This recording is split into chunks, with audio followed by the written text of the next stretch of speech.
It's time for Twit This Week in Tech. Ian Thompson is here. Abrar Al-Hidi, Patrick Beja. We'll talk about Outlook crashing in space. They did manage to fix it. OpenAI buys a podcast for hundreds of millions of dollars. Not ours, I'm sorry to say. And the end and maybe rebirth of Zombo.com. Twit is next. Podcasts you love. From people you trust. This is Twit.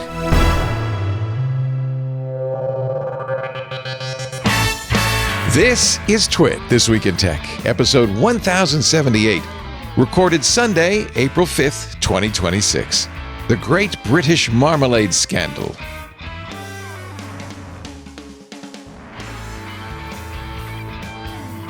It's time for Twit This Week in Tech, the show where we cover the week's tech news. Let me introduce our esteemed panel this week from CNET, ladies and gentlemen. Abrar Al-Hidi, she is senior technology reporter there. And we finally figured it out because it always seemed like you were on Tech News Weekly and then on Twit the following Sunday. Yeah. And we wanted to separate it. But Benita said, well, we let them choose what day. And everybody who's on Tech News Weekly figures, well, I'm going to have a Twit week. Yeah, why not? So why not do it all at once? So Double you're getting it out of the way, I guess. Yes, no, what are you talking about? I've never I'm just teasing you. Great to see you, Abrar. It's nice to see you. Ian Thompson is also here, Professor Thompson, because look at his library. It's just jam-packed with goodies. Oh, this is just a couple of bookcases. We've got another 5 in the house. Oh, I love it. I love it. You save your books.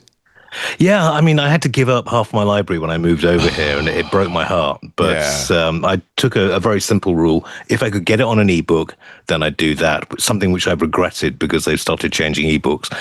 Or if I hadn't read it in 5 years, then it went to the charity shop or to the bookshop or whatever. Oh, that's smart. Yeah. Also here, joining us from Paris, former NATO nation. Wait, no. No, you're still in NATO. We're the former NATO nation. It's you. It's us. You're the former you, it's me. NATO nation. Patrick Beja, not Patrick.com. Staying up late for us. I appreciate it. Thank you. Happy to. Patrick. We had actually one thing to celebrate this week, which was the launch of Artemis II. The Integrity capsule is now on its way. This is a NASA thing built in Unity, actually, which is kind of cool, on its way to the moon. It's actually closer to the moon by far. It's only 54,000 miles away from the moon. It's almost 250,000 miles from the Earth. And what's cool is that they have now seen a part of the moon you don't normally see, part of the dark side of the moon. So that's far side of the moon. They call it the dark side. They do, and then I start singing the Mulan song in my head. Yeah. It's not dark to the moon. It's only dark. Yeah, far side's a much better way of saying it, isn't it, Ian? It's the mound of regolith that I will die on because it's one of those things. I was speaking to a NASA engineer and I used the dark side of the moon phrase, and he's like, "Look, before we go any further, it's the far side. It gets never just dark. the same amount of sunshine as any other part of the moon." That's right. But actually, I'm glad that they got that shot because you can see clearly that there is no secret military base on the far side of the moon, as Adam Curry used to insist. Well, Arthur C. Clarke had a wonderful story about this because he spoke with the Apollo 8 astronauts who were the first humans to actually see it. And they'd just been to see 2001 before the flight. And one of the astronauts said, "Look, we did consider radioing back to NASA saying that we'd seen a large black monolith sitting out of the rain, but we decided we'd never fly again if we did that." Yeah, that's awesome. The shot is actually interesting. The orbital dynamics of the whole thing is interesting. The moon is moving in its orbit towards a rendezvous point. You see, it's right now, it's kind of far off, towards a rendezvous point with Orion, which will then slingshot around it. So it's kind of an amazing target practice thing. It's almost like they do math before they send out the capsule. It's funny because I've heard interviews with various NASA spokespeople. NASA has started using, I'm sorry to say, camera-ready people instead of engineers. Yeah. I really hate it. And they talk like this. And I saw a CNN anchor say, "Well, explain the orbital dynamics." And the poor woman said, "Well, no, I can't. Oh no. But you saw that movie with the people on the big blackboard. That's how they do it. Anyway, that was a nice thing. There is a couple of real-time Orion trackers. I was just showing you NASA's. There's one kind of third party from issinfo.net that is also showing the rendezvous. And some beautiful shots, by the way, of the moon, or sorry, the Earth from Orion with the sun behind the Earth. Some really gorgeous shots. So they brought their iPhones up there. I was going to say it's a great iPhone ad. Yeah. They also, I'm sad to say, brought Microsoft Surface tablets. Yeah. And just take a wild guess. What app do you think they had trouble with? With What both app? versions of it. Yeah. Yeah, Outlook. So NASA had to reinstall Outlook remotely because Are we sure it's not? Are we sure it's not because they have like special equipment or some kind of weird network? It is it is because weird. they're going to space and like Yeah. It's not like if they had another app or program, they would be certain it would have worked perfectly. I mean, I don't know. you're why being I'm so Microsoft kind. didn't I do know. it. Yeah. This was a chance to slam. Some of us, yeah. So Artemis flight director Judd Freeling said that, quote, "This is not uncommon. We have this on station all the time. Sometimes Outlook has issues getting configured, especially when you don't have a network that's directly connected. Of course, Orion is not connected to the internet, obviously. It's 250,000 miles away. So essentially, we just had to reload his files on Outlook to get it working. But it might, you might then say, well, why did they send them out with Surface tablets and Outlook if they had these problems at home? Yeah. Well, I mean, because they NASA's know really- it's Oh, sorry. it's easily fixable, probably. It's not, and it's probably not mission critical. Like they're not going to get flight path instructions through Outlook. No. Oh, God, I hope not. So it seems like, but still, I mean, it is a very bad ad for, or it continues the image of Microsoft and Outlook and all of everything they do. And it is simultaneously a fantastic ad for Apple and the iPhone because they have iPhones there. They did, but using, also the so. iPhones are modified so that they can't really do much except take pictures. They're not sending But still, text it's like, messages to what their are you going to kids. take? You're going Right. to take those devices that are compact and that have everything you need, and you're not going to build your own phone and it's easier to get an iPhone than an actual camera, although I'm sure they have those too. But I'm I not love it. surprised they're using consumer tech. I love it that it's good. And I think it's this is the SLS, which was cleverly contrived by Congress to be made in all 50 states. So this is probably something that doesn't happen in France. I hope it doesn't happen in France. Well, So have that every state would get its European, little piece of the puzzle, which of course made it hideously overcost and inefficient. And I imagine there's also that kind of corporate backsheesh where, well, we got to give Microsoft a little something, something, and Apple something. Yeah. kinda. It does make me wonder. It is. I mean, you talked about it last week, but it is amazing that for this once, I'm going to use a we, like humanity, is going back to space. It doesn't matter. It's the US. That's just on this one. It's not just the US. It's everyone. And we're going back to not just to space, but to the moon. And it's working. And NASA is managing under, what's the name of the new director who everyone Jared had doubts Isaacson. about. Yeah, who's Isaacson. actually been in space, which is kind of amazing, kind of cool. Right? He ended up being confirmed, and he rejiggered a few things, and it seems like it might actually be happening. Now, of course, there's this base on the moon thing, which China and the US are going to have. But at this point, let's just be amazed. I actually it is. I don't get me wrong. I celebrate this. I think this is very cool. We watched the launch on Wednesday on Intelligent Machines. I think it's super. I completely with you. Even though I also know in my heart it's just a silly exercise that we don't need to spend the money to go to the moon. We're never going to go to Mars because that is just impossible. But it's inspiring. Mars is not impossible. No, but and there is a value to that, and also the kind of research you need to do does, in the case of the moon race, did trickle down to technologies that we're using every day. We got Hook and we got Velcro, we got Tang, for example, and we got Fisher Space Pens. So thank you, NASA.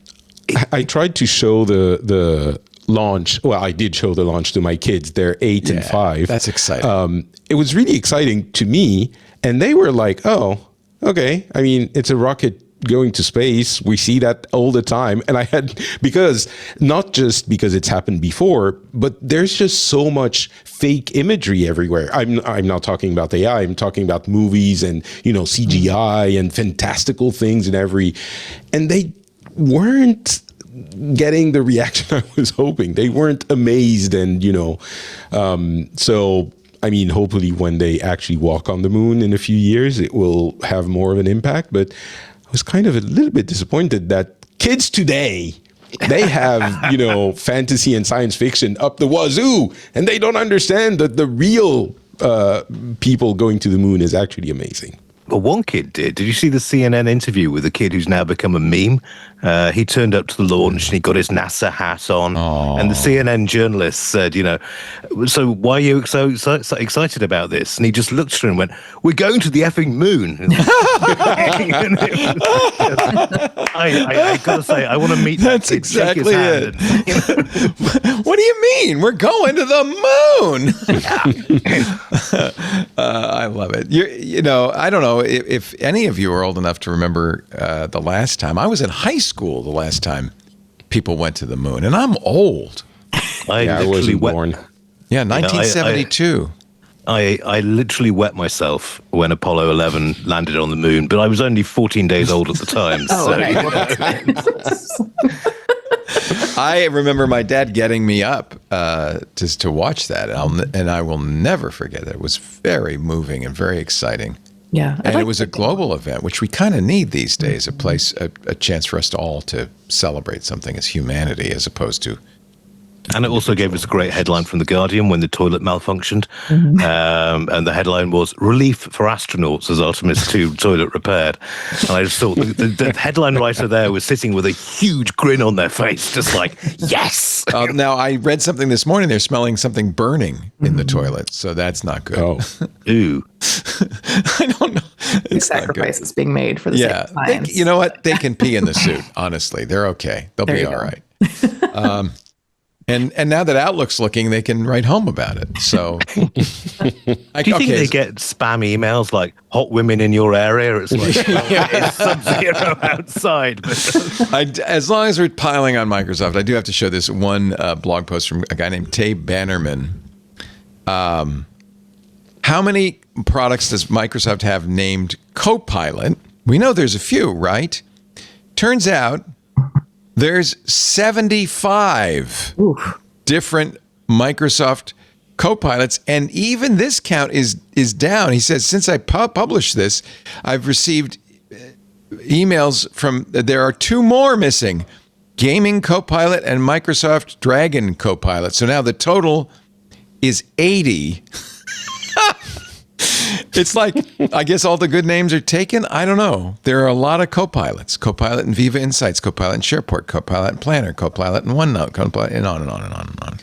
It doesn't cause any confusion. It's like taking a page out of Google's book. Like, let's just name things like a bunch of random things. Google's naming is terrible. It's all over the place. Yeah, that's a good point. But the thing that makes it weird is that the name is not just Copilot. It's like something with Copilot at the end of the name, which, I can understand. It's like Nadella getting an all hands meeting and going like, we're going to go big on AI and our AI is Copilot. So go do things, make AI, integrate AI in your products and call it Copilot because we have to have a big AI strategy.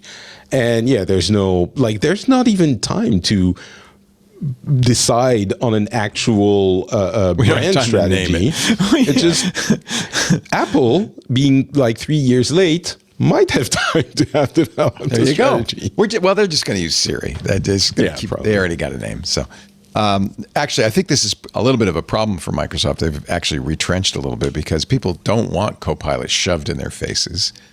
And it's giving, I'm an AI fan, by the way. I'm a huge accelerationist, but it's giving AI a bad name. Mm-hmm. I mean, very similar to once again bring up Google Gemini being in everything. You're like, why is Gemini summarizing my 2-line they're doing email? the same thing, aren't they? Yeah. It's not necessary. There's that little glowy Gemini button all over. Begging you to use it. Yeah. It is more aggravating in Windows, though, I have to admit, because having the Copilot button in like Notepad and Paint, and it's crazy. Like, it does feel like it's been crammed in places that you really don't need it to be. Yeah. Even though it might be useful in, Notepad. It could be useful, like it's text-related stuff, but it feels bad. It feels like it's being shoved in your face. So I think there's at least a communications issue there, because most people, myself included, don't know what it's for. I have no idea what to use it for. I just see the button and I get annoyed. See it and ignore it. Mm-hmm. Right? Yeah, basically.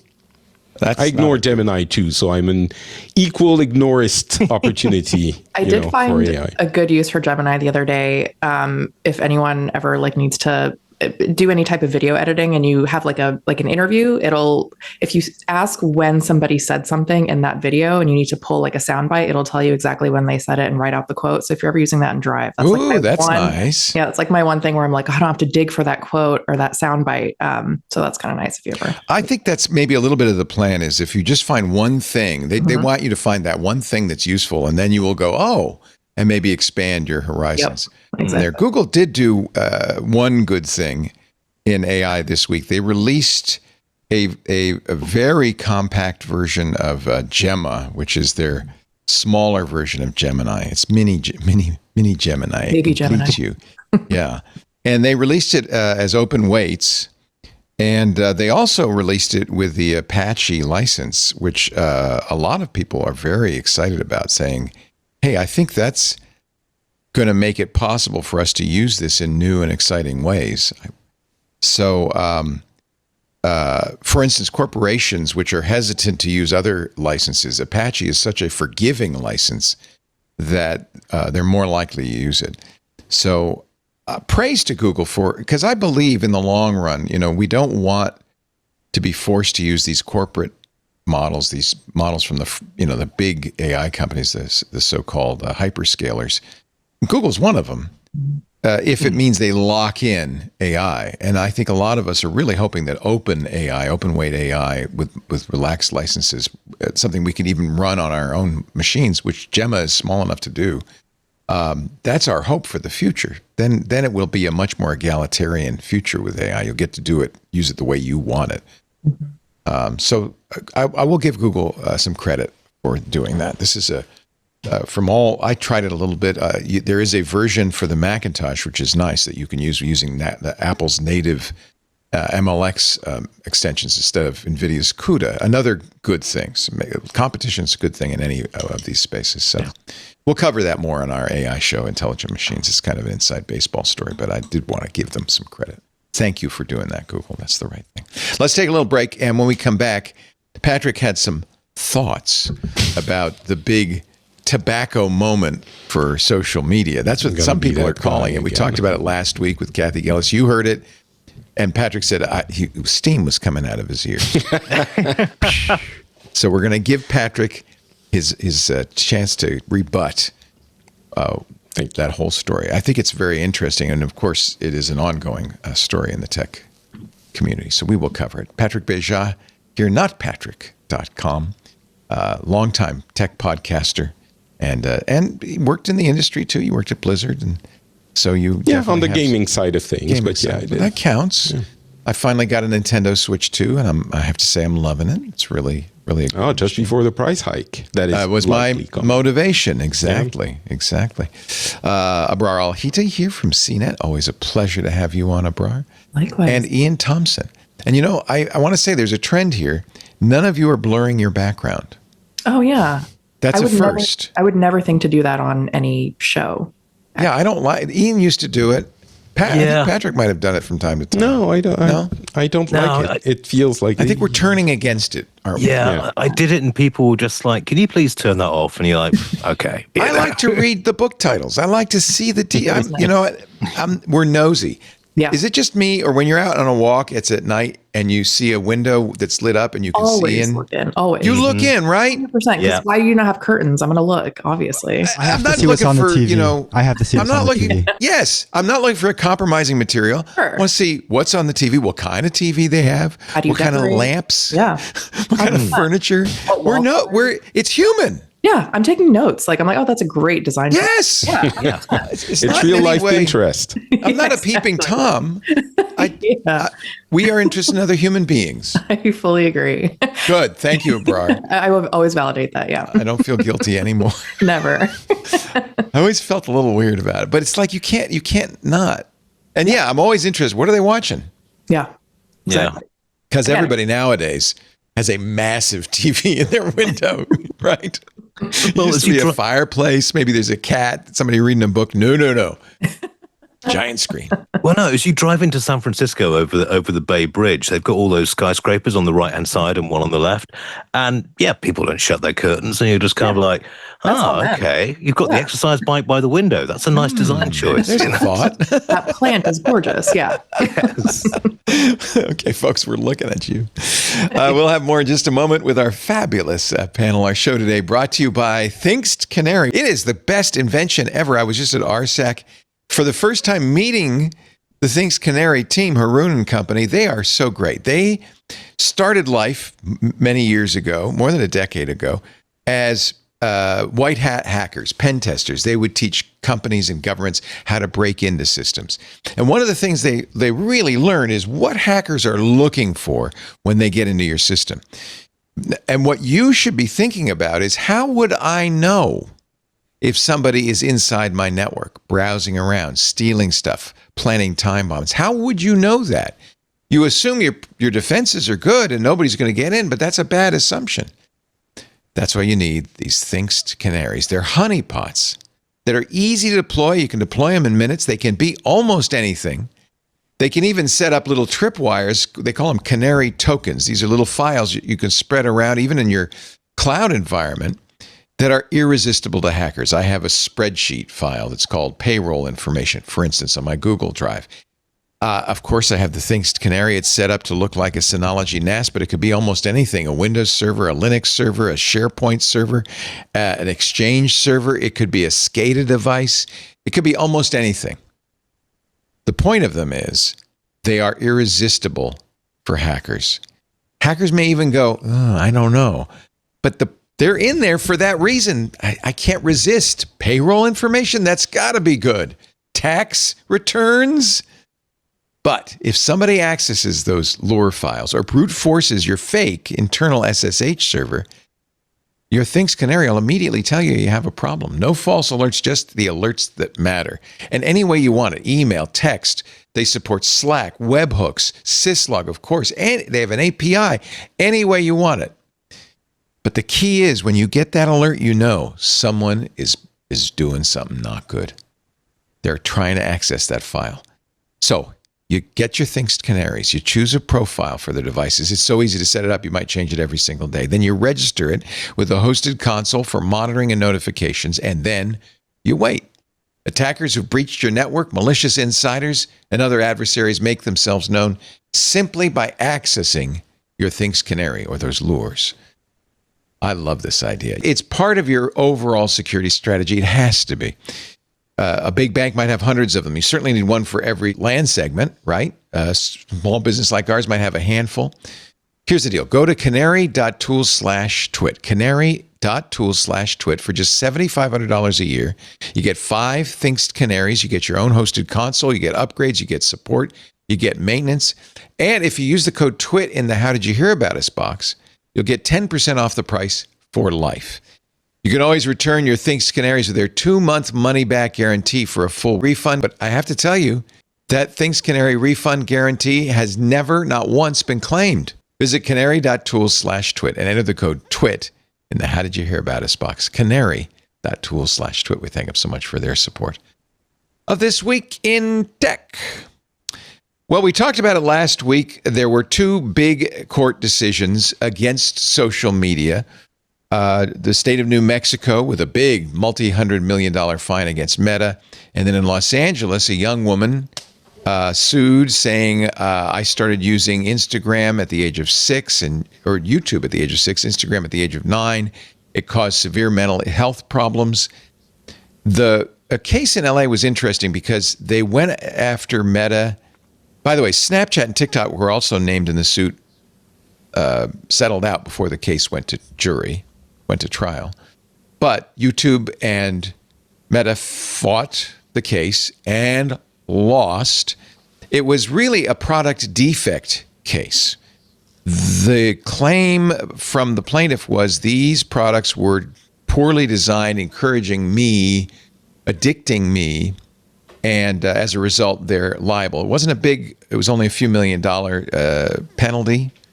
The jury said the point was we wanted them to fix it. We weren't trying to hurt them. We were trying to get them to fix it. And of course, we're all waiting now for the other shoe to drop because there are literally thousands of other cases like this that will now proceed forward with this as, it's not a precedent. The technical term, I guess, is bellwether, but they will certainly be brought up in future cases. Now, Kathy Gellis argued against the decision last week, saying, and I agree, saying it's a threat. But Patrick, you said you didn't like that idea. Yeah, well, I mean, I certainly understand. And, Kathy, unfortunately, she's not here. So I will fully acknowledge she understands all of this a lot better than me and the legal aspects of it. But I do have a feeling that, first of all, I need to say as a preamble, I'm not against big tech. Like, I love a lot of the things that, the Magnificent Seven and others do. So this is not like Patrick is French and hates everything tech related. But it does feel to me like there's a knee-jerk reaction to this judgment, to this trial, which involves Section 230 and the general fear that if you try to condemn or decide that these companies have been doing something wrong, then all of a sudden it's an attack on Section 230, and really they should be protected because if not, then all of a sudden moderation is not possible anymore. And I strongly disagree with that interpretation because Section 230 indeed protects website publishers for moderation purposes, but this is not that. Yeah, I agree with you. It should not be a get-out-of-jail-free card. Exactly, because if you go the way that Section 230 protects everything, including this, which is not, again, moderation, like you're not removing a certain piece of content from you designed your sites to be super attractive. Exactly. But Patrick, it does give other super attractive products like this fine podcast. Doesn't put them at risk also? I mean, I don't understand why they haven't gone after, for instance, DraftKings, the online gambling. Talk about designing a product that's addictive and showing. Well, I mean, definitely it's gambling. harm. So to begin with, there's an issue. But if it is proven / decided by a jury, which is how we set societal norms, by the way, right, especially in a country that is governed by common law and not by like up on high government deciding how things are done, like it is mostly in France. If you don't allow for juries to say, well, this product was designed a certain way. And by the way, discovery showed that studies did put into the hands of Zuckerberg and other executives of these companies. They knew that there was a serious risk, not just anecdotal, but a serious risk that these products were designed in a way that would affect their users' mental health, especially young users, especially young women, young girls. If you say, well, okay, fine, whatever, but Section 230, so you can't change the product. This is the algorithm, the way the apps have infinite scrolling, and when they design these products, they are far removed from a website publisher who moderates comments or blog posts. They design the way the algorithm is going to serve the content to you. I feel like this goes not one, but 2 or 3 steps beyond just moderating 1 or 2 pieces of content. This is a product that is designed a specific way. And if we can't find that this product is designed in a way that is detrimental to society, then what are we doing? Like, if we can't find that it's a problem the way it's designed, then they have no incentive to design it differently. Now, if the argument is, oh no, this is not a product that is intentionally designed to be addictive. And just to make it clear, I'm fully ready to admit that maybe they didn't realize the effect would be so bad in the beginning, because they were just making a good product that would encourage people to come back and to spend time on the app and to hopefully have a good time using their product. I understand. But now we're like 10, 15 years removed from that time, and we're looking at and seeing the results on people, on society. And I think we need to be allowed to look at these things and say, all right, you know what? This is having an effect we didn't anticipate, and it's an issue, and we should maybe change the way it works. And first of all, I think the legal proceedings is how you should do that. And second, and there's going to be, appeals and all of this. It's not settled now. And second of all, I honestly don't see how Section 230 should protect the product design. No, and I don't think people are saying that. I think, but there is some fear that it would undermine Section 230, which I think you agree, we all agree, we need. Absolutely. I don't think 100%. it's a Section 230 I think issue. Section 230 should be sacred. Right. Section 230 protects these companies against what its users post and gives them the right to moderate it, the right to delete it. This was really about a product defect, and I thought that was smart of the plaintiff's attorneys to focus it as a defective product. I don't understand why. I mean, you could also do this about alcohol. You could, for sure. See, this is the thing. Well, the connection between social media and mental illness is not a proven connection by any means. It isn't. But you could definitely say that about alcohol. You could definitely say it about gambling. Those are demonstrably addictive products. Why are we letting that happen? Much more so than social media. It does seem to me like there's a growing consensus that social media has some effect on its users, and especially younger users. We should continue to investigate. But, and I don't mind even laws against young people using it. I don't know. What do you guys think? Abrar, what do you think? I think you're right in terms of laws against young people using it. It's tricky to implement that. I think that's the problem. There's no good way to do that.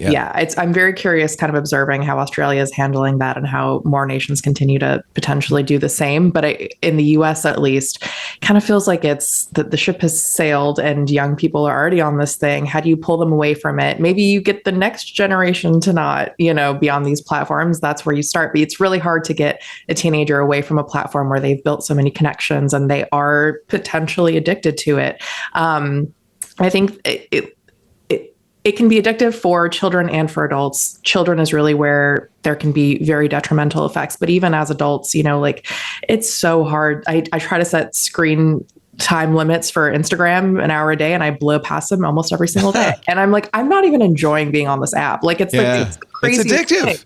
We know it's addictive. 100%. So, I just don't know what the answer is in terms of allowing people to have the free will to be on something if they want to be on it. That's kind of, I'm not a libertarian, but I feel like that there should be some responsibility on the user. Mm-hmm. Yeah, absolutely. If you're having a problem with it, it's kind of on you to stop using it. Look at this. Phone-free bars and restaurants are on the rise across the U.S.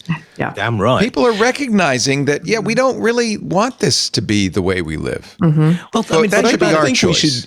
I don't think we should go to laws immediately as, we don't have to. I think the very important thing that's happening now, and not just with this case in court, but in general in the entire world, kind of as we're realizing what's happening, is a change of perception and a change of societal view on these things. Everyone knows sugar is not great for you. We don't have laws against consuming sugar. We have, in France, for example, we have great things like labels on food items, on processed foods with like a score from A to F and how good this thing is compared to the one next. That's great, but we don't have laws that said that say you don't have to eat sugar.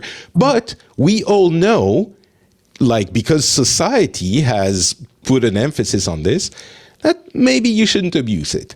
And that's not the outlook we have on social media right now, because we didn't know. And it doesn't, I think we didn't know about that's part cigarettes either, but we've come around. Yeah. We And don't that's what's outlaw happening now. cigarettes. Although the But cigarette societally, we're discouraging their use. Right? Yeah, I mean, the cigarette example is really interesting, though, because when the tobacco lobby when these trials first kicked off, in fact, when the tobacco company's own research showed that, yes, nicotine was addictive, their response wasn't to, okay, let's reduce the amount of nicotine and advise people what to do. They bred new strains of tobacco with more nicotine in to make them more addictive. And I think this is what the social media companies have done. They discovered that this stuff was really addictive and said, right, how can we make it more addictive? Because that way we get more screen time per user. But see, here's my problem with this is, first of all, there's this perception, and I think this happened in the jury, that there's something magical about technology companies and they're magically threatening to us and they're using some sort of hypnosis to get kids to use their product. And I think that that's basically fundamentally an anti-technology point of view. We don't ban cigarettes. We don't ban alcohol. We don't ban gambling in most cases. Every state now has a lottery, so there's state-sanctioned gambling, as addictive as it is.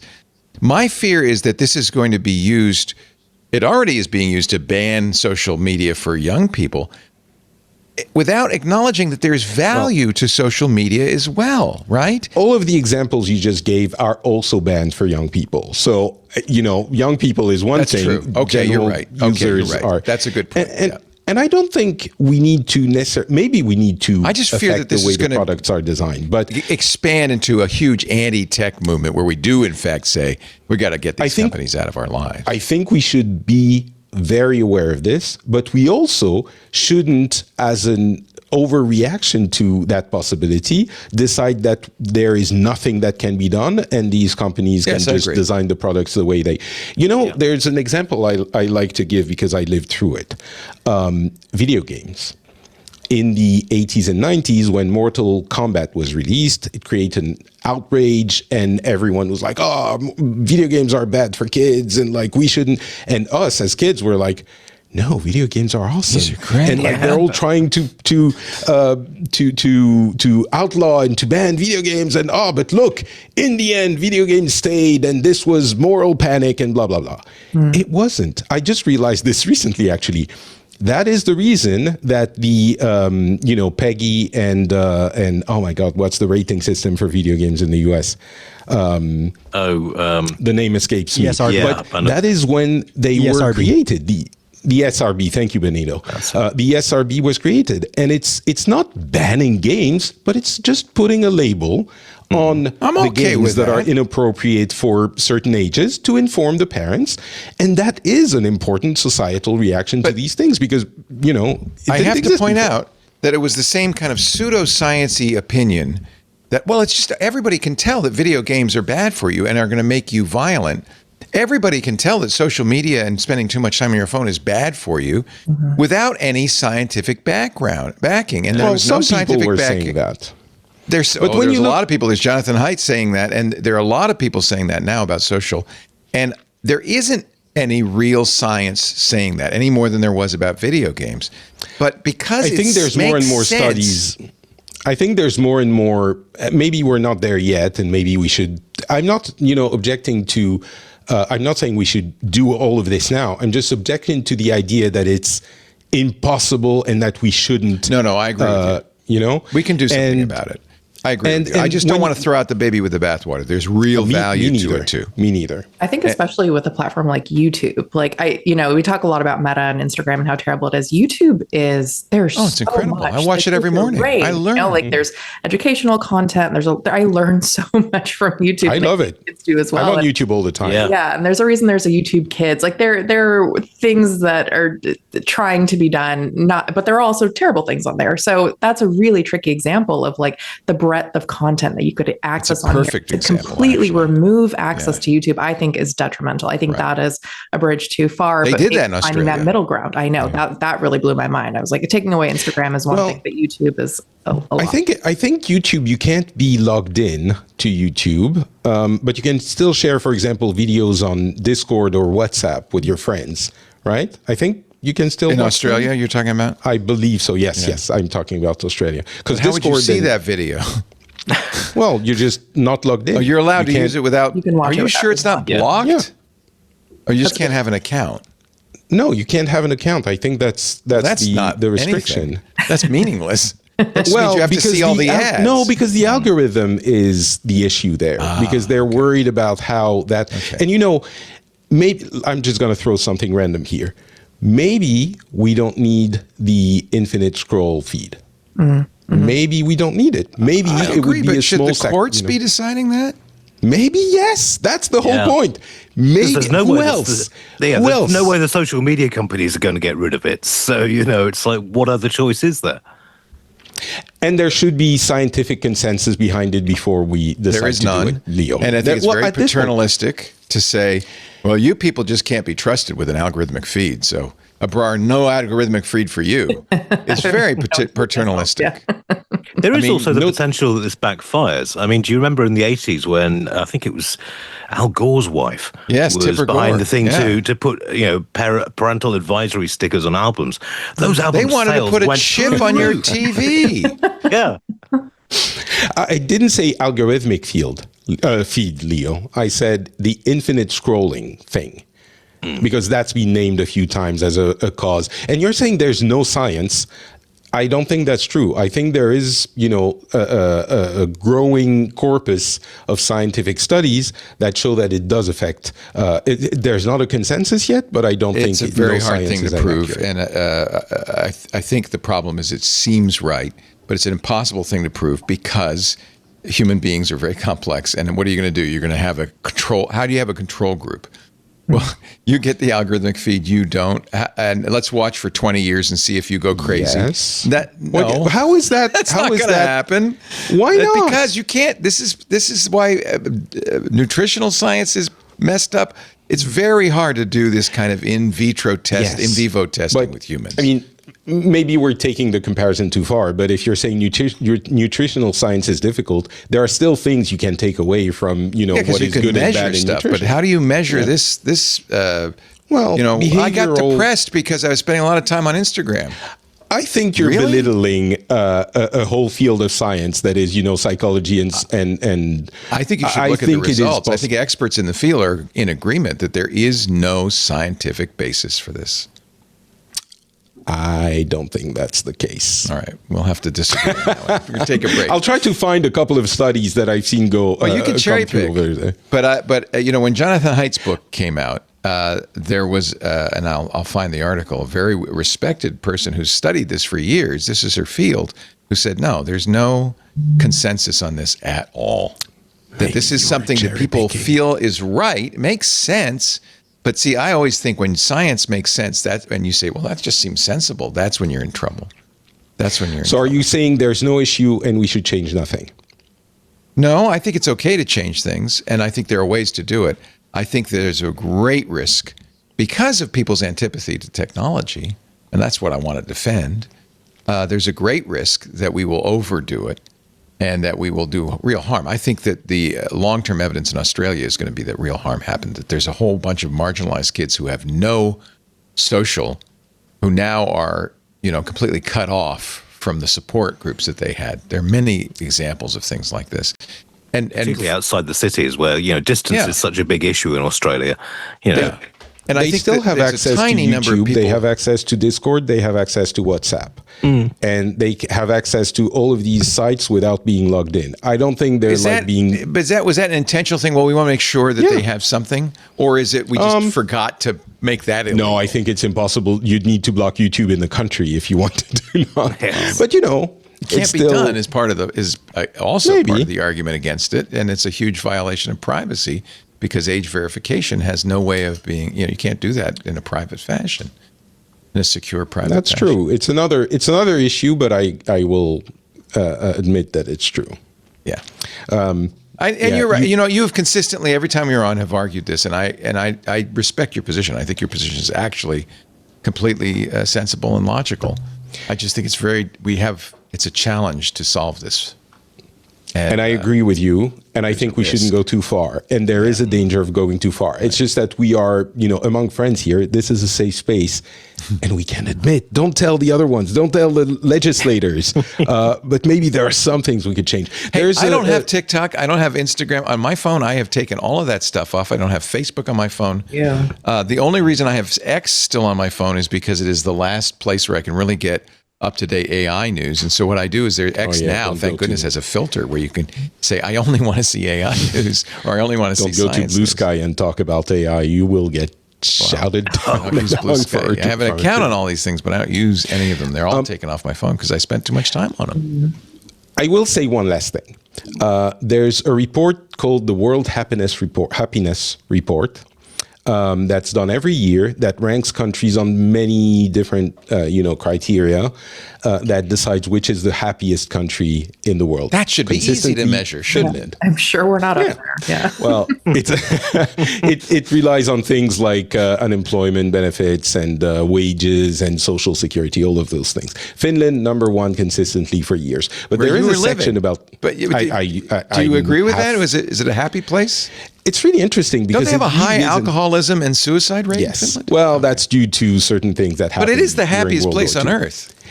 It's happy in the sense that, Finns are weirdly not. But, if you take those criteria, you're not going to die if you get sick. You're not going to be thrown out of your house if you lose your job, these kinds of things. Yes. But there is a section about social media.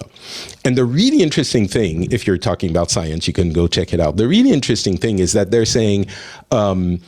social media seems to affect people's enjoyment in general if you consume too much of it. But if you consume like an hour a day, which is not ridiculous, you are better off than if you consume none of it. Oh, that's interesting. And there are some social media that actually improve your well-being. YouTube. The ones that connect you to people you don't know, like, X, Reels, like the ones that are heavily algorithmic, are worse than WhatsApp. Okay, that's understandable. You talk to people you know. And Facebook. Facebook is actually, because they put the emphasis on people from your family and from, I don't really use Facebook, but I was very surprised because, of course, I'm like, Meta, Zuckerberg's, hang him from a tree, bring out the guillotine. Of course, I'm exaggerating. That's not what I say. But you see Facebook there, and you have to think, okay, I understand the logic behind it. Maybe there's something. So that report is saying some social media, specifically some apps, can make you happier, and I'll stop monopolizing. Wait, can I present a quick counter argument to that? I actually don't like seeing people I know on social media because then I compare my life to them and I'm like, ooh, they're doing better than I am. But if I had somebody I don't know, then I'm like, oh, they made me laugh. But it's all subjective, right? It's all like, what do you enjoy seeing? Yeah, TikTok is an entertainment. It's like TV. Yes. It's like watching TV. It's like TV, entertainment. So it makes me I laugh. watch a lot of TikTok. It's fantastic. It's so creative. And, I really don't want to give the impression that I'm anti. There's so much cool stuff. Like, I watch theoretical physics videos on YouTube all the time. I watch TikTok way too much. Like, I love it. I'm just... Yeah. I was watching the chess candidates tournament is going on right now. You're never going to see coverage of this on ESPN. But YouTube has excellent coverage of it. This is the road to the World Championship. The winner of this gets to take on the world champion. It's very important that people play chess, but it's a very narrow slice of the population. But it's well covered on YouTube because you only need that narrow slice to succeed on YouTube. That's a blessing, and I'm sure there's a million little narrow niches like that YouTube serves beautifully, and God bless it. I think that more than makes up for any negative radicalization caused by YouTube and things like that. Humans are problematic. We're never going to keep humans from going bad. Yeah. They will go bad. The thing that bothers me with that argument is that then your this direct next step is, well, then we do nothing. Yeah, we can't touch it. About that. Well, I don't say you can't touch it. If people decide as a group that they want to touch it, that's fine. But I think that there's a risk, and I think some of that risk is also some of the smaller, non-giant companies who can't defend themselves in court, who are also now threatened because of this decision. And that's another story for another day, because we have to move on. Thank you, Patrick, for asking. I apologize to bring this up, but I feel one better, more time. No, it is a very important discussion. It's maybe one of the most important discussions in tech right now. Frankly, the only person I talk to on instant messaging is my AI assistant, and he's great. He's my close personal friend. Never let you down. Glad. I'm so glad you got a male one, but yeah, he has a nice British accent, and I call him Jeeves, and he calls me sir, and puts a little butler hat on his messages. Actually, it's a top hat. I don't know. It's a what is a butler hat? I don't know. Ask Jeeves has been reborn. Yeah, no. As soon as I said, "Well, I like to call you Jeeves," he said, "Oh, PG Wodehouse, I love him." It is a very smart AI, even though it's from China. We're going to take a little break, come back with more. There is a lot more to talk about. Patrick Béja, thank you for bringing that up. I appreciate it. Not patrick.com. Sorry. No, I appreciate it. I think it's a very important topic. Abrar Al-Hiti, always great to have you from CNET. And Ian Thompson. Where's your writing these days? I know you're doing the letter to from America. Yeah, I'm doing. Well, we've actually, after some potential copyright problems with the BBC, we're calling it View from the Valley now. No kidding. They want, even though, how long has it been since Alistair Cook wrote his letter? I know, but unfortunately, it's the anniversary of his death, so people got a bit twitchy. I did love it, and I loved his. I used to listen to it every week and just sit there with the radio beside me and listen in bed. It was marvelous. And it was a homage to him rather than trying to steal his thunder. But yeah, I'm doing a lot of work for the Stack at the moment, and PC Pro and various other titles. And there's always corporate writing to pay the mortgage. So yes. The View from the Valley is at Techfinitive. That's right. Yes. Yes. We should give you a plug for that. Techfinitive.com. Yes, headline this time, don't call it a war, but what is it? It's a military operation, apparently. Okay. That way they don't have to go to Congress. Sure looks like a war. Boy. Yeah, pretty much. Sure looks like it. I'll just drop it there. More to come in just a bit, but first a word from our fine sponsor. This episode of This Week in Tech brought to you by Rippling. Brand new sponsor. Welcome, Rippling, to the family. One of the hardest things about running a startup, and you don't have to ask me, because I know this for a fact, back when we started up, it's easy to get distracted by, I would call them low leverage tasks. Tasks you have to do, but don't have a huge payoff, like payroll. You got to do it. In fact, it was when I accidentally forgot to pay people that I really heard about this. Onboarding new employees, right? Hardware setup. These are all things that have to get done, but they pull you away from the work that you care about that actually moves your company forward, right? That's why Rippling is here. It's what Rippling was built to solve. Rippling, R-I-P-P-L-I-N-G, like rippling waters. It's a unified platform that lets startups run HR, payroll, IT, and finance in one system from day one. And I'm sure you've heard about them by now because they are the latest, hottest stuff. The Rippling Startup Stack replaces disconnected tools that don't sync with a fully connected platform. With other tools, workflows like onboarding a new hire, setting up payroll, provisioning apps, shipping a laptop can take days, can eat up your focus when you need it most. With Rippling, it happens automatically in one place. That's probably why over 15,000 startups, some of the best and biggest in the world, like Cursor and Clay and Sierra, trust Rippling to scale fast without adding additional ops and HR headcount so founders can keep building. So if you or your startup want to move as quickly as you can and focus on what really matters, like your product, right, or your customers, you need Rippling. Right now, venture-backed startups can get 6 months of Rippling Startup Stack for free. Head to rippling.com/twit and sign up today. That's rippling.com/twit to sign up for 6 months free today. Focus on what you're building and leave the rest to Rippling. Rippling.com/twit. So glad to have them helping us out here at This Week in Tech. Big story in the AI world this week. Claude Code's source code leaked. Everybody, messing with that, trying to duplicate Claude Code, which is one of the hottest right now AI coding, vibe coding tools. It's one I use. I love it.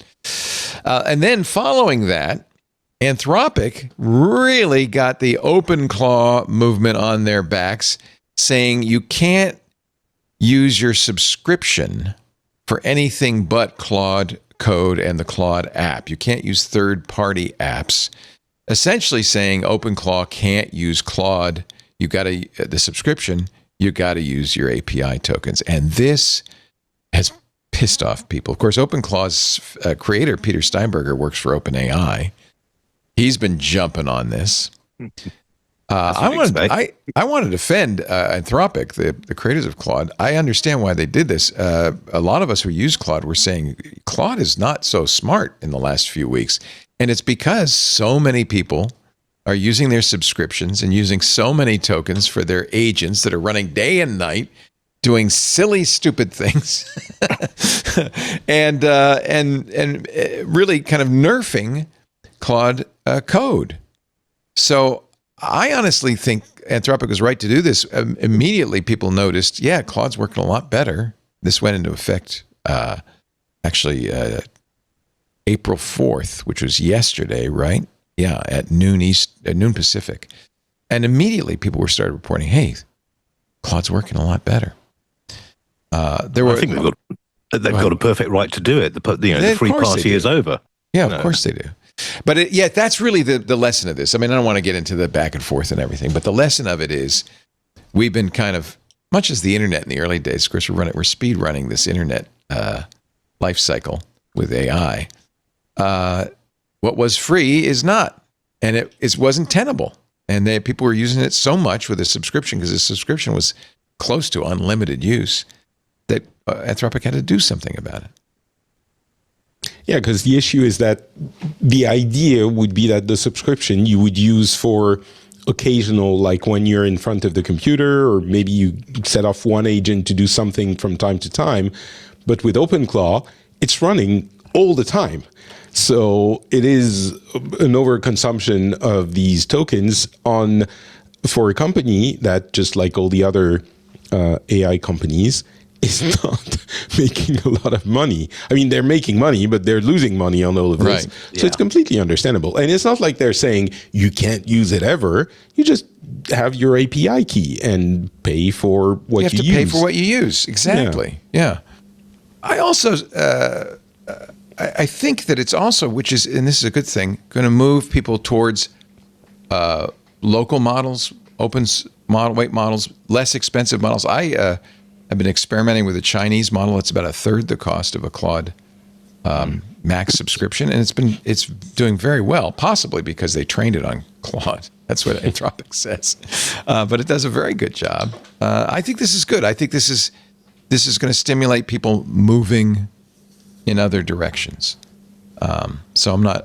Anyway, it's a big story. I don't know if there's that much to say about it. But how about Gemma? Can you run? You can run OpenClaw on Gemma, right? You certainly could. It's not. Here's the problem. There's nothing as good as Opus 4.6. There really isn't. That Claude model is so good. Claude Code is so good. Although we have learned from the leak of Claude source code that it has all sorts of bizarre things built into it. Some of which are, designed to screw you up and make it cost more for you. I don't know if that's on purpose or a vibe-coded bug. People have been complaining about Claude usage all week, and I think this kind of fixed it. So anyway, maybe this impacts me more than others because I use Claude Code all the time. I've been playing with a Chinese model, and it works quite well. I tried Gemma. Yeah, it's good. It's not great. It's good. There's nothing like Opus, unfortunately. What do you think of the leaked thing from the code that shows they're developing a technique to basically give Claude infinite memory? This is the biggest problem in my mind right now with all AI is that every time you start a new session, it starts from scratch. It doesn't remember anything you did before. And it's like, it's like Memento. It doesn't remember anything. But just like Memento, you can have your agent make Post-it notes, write down its memories. And I've been doing that. There are a lot of systems around. Everybody's trying to solve this problem. And that worked out for the dude in Memento, right? I don't remember. How did it end? Did it end well? Not well. Not well. Okay. He kind of misunderstood what was happening in the beginning because he hallucinated the situation. That's exactly what happens. Yeah. So you create all these markdown files, and then Claude, when it starts up, has to kind of get these shorthand versions of what happened before. So that's what they're developing. Essentially, they're having your AI, because of course people know, I guess, mostly, but the reason you have to start from scratch is that every time you add a question, the AI, the LLM has to go through your whole thread to get back to and predict the next answer it's going to give. So at some point, the context window is full, or it's using a little bit too many tokens to give you one answer.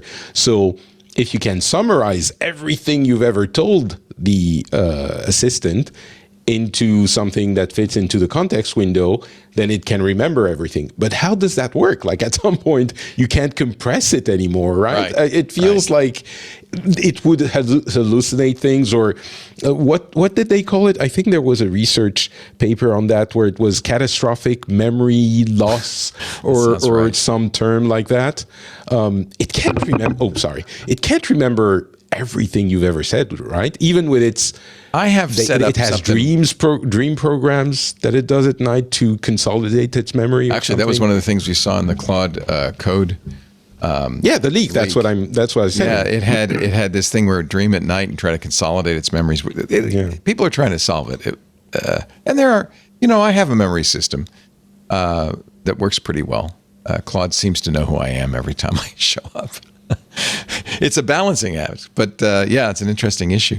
OpenAI, of course, has announced that one of the ways it's going to solve this cash crunch is, well, first of all, they just raised $122 billion with a B dollars this week, the biggest raise in history. I mean, there's nothing to compare to it, and I guess they don't need to go public if they can get venture capitalists to keep pouring money into it. The Uber model, yes, yeah. But, there's an upside in there, like a pony, and there's an upside in there somewhere. A lot of people wondering how long this can go on with OpenAI. And they, in fact, said, well, we're going to close down the Sora app. We're going to focus. Except I don't know how long that lasted, because they just bought a podcast for hundreds of millions of dollars. But low hundreds of millions. Okay, well, what is that? 200? Probably. 300? This is a podcast that last year had revenue of $5 million. Okay, so let's see. That's I don't know, what is that? 200 million. That's 40 times EBITDA. That seems like a lot. Plus, of course, there's the issue of, well, if they're owned by OpenAI, are all those companies going to still buy ads? Those ads that they were buying. This is the TBPN podcast, which is essentially CNBC for the nerd bros, the AI bros, the tech bros. And that was how it was pitched. It's daily. It's for 4 or 5 hours every day. 70,000 viewers. We have more people listening to this show every week than that. We have more revenue than that. I don't know where. It was Sam. All I'm saying is Sam. Tech show. Yeah, because Sam has appeared on it many times. He loved it. Yeah. Right. So, But what are they going to do with it? That's completely like, do they want the permission to train on it? Do they want like what's but it's public. What's the point? I mean, they can train on my stuff. They don't need to either. buy us. They don't need to buy TBPN. I don't understand either. And they say, oh, they're going to have editorial independence, and they're going to stay in Los Angeles, which is only an hour away from Sam Altman. But okay, I think they just want a media channel, right? They just want a media channel. Why? That's a bit of a scary precedent. I don't know if we want more media owned by. Yeah, it's bad enough. giants. Yeah. Podcasting is the last bastion of kind of independent, non-corporate Yeah. Yeah, absolutely. stuff, news. Yeah, it's Do you wear Ray-Ban glasses, Brar? I don't. I'm not a huge champion of smart glasses. I love people who are really into it, but I'm like, I wear my boring contacts and I'm good to go. Like, I don't need to see things as I'm walking around. Would it help that they now are making special versions for people with prescription lenses? I think that definitely helps them for sure. I know people who are like, if I could get my prescription lenses on something like that, that's great. There are times where I'm like, it would be nice to be hands-free and recording video. And there are new models that look a little less dorky. Dorky. Yeah. That's a good word. Do I look like a dork to you? No, I think this is very fitting. I like this. That's great. I do look the best way possible. Mine are the black ones. They're great AirPods or earbuds. Yes, they're temple based and they sound fantastic. Because I don't like putting things in my ears. Yeah. So that is really nice. The other thing too is with like Meta Ray Bans and smart glasses in general are really great accessibility tools. So I really value them for that reason. That's a good point. Yeah. If you're blind or low vision, this can take a picture and you can say, what am I looking at right now? I can tell you, can you read me that label? Yep. And even though Meta's AI is not the top of the line at this point, I think potentially this is a good form factor at some point. It's a lot better than the other stuff that heads up stuff that we've seen. Yeah. Did they sell them with just the speakers? No, I don't think so. Because that sounds cool. I'd like those. Yeah, but the camera is a big part of it because you can. But it's also what people find offensive I just want the about speakers. Hey, Meta, take a picture. So you see the light comes on. I hadn't It got noticed. your peace sign. Hey, Meta, take a video. That's good. We're kind of heading into glass hole territory, though, here, because Aren't we? it's. Well, I don't know. There was that report. What do you out mean, Ian? What are you talking about? Talking to the light there. No. I mean, you saw the report about it's capturing all kinds of stuff that really shouldn't be captured, like people having sex or going to the loo. A friend of mine actually went to a hotel where the check-in staff were wearing them, and he was like, "Can you take that off? Because I don't want you looking at my credit card when you're, signing me in."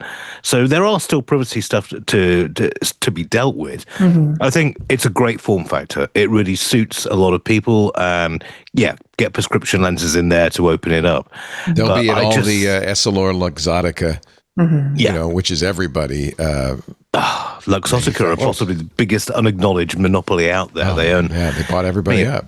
Make billions out of selling basically pieces of plastic. It's a remarkable business model. Must be phenomenal on these. I mean, these are $700 or $800. Then you have to get the lenses for another $700 or $800. I mean, it's crazy. But the form factor is definitely something that has huge potential for the next evolution of computing devices, because obviously if you're going to use AI a lot, if you're going to make a chatbot your computer human interface, if you're going to replace keyboard and mouse or touchscreen by a chatbot, then all of a sudden you don't need the slab of glass and plastic that is your smartphone. You don't need your keyboard and your mouse. So what are you left with? A kind of AI pin that you can pin on you? Glasses, something you put on your face. And the glasses obviously have the advantage that you potentially have a screen, or you have something you can see, and very good access to your voice and to your ears to give you feedback.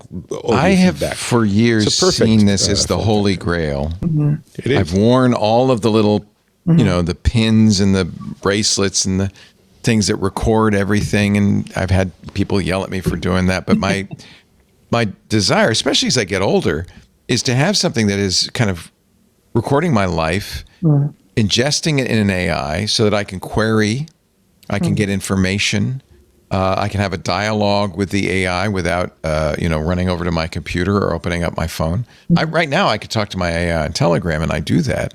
But I think having I want to be able to talk to my AI. I want it in the air. I want it to be there at all times. Is that nuts? Am I nuts? No. No. No. No, I don't think so. Too nutty, she says, backing off slowly.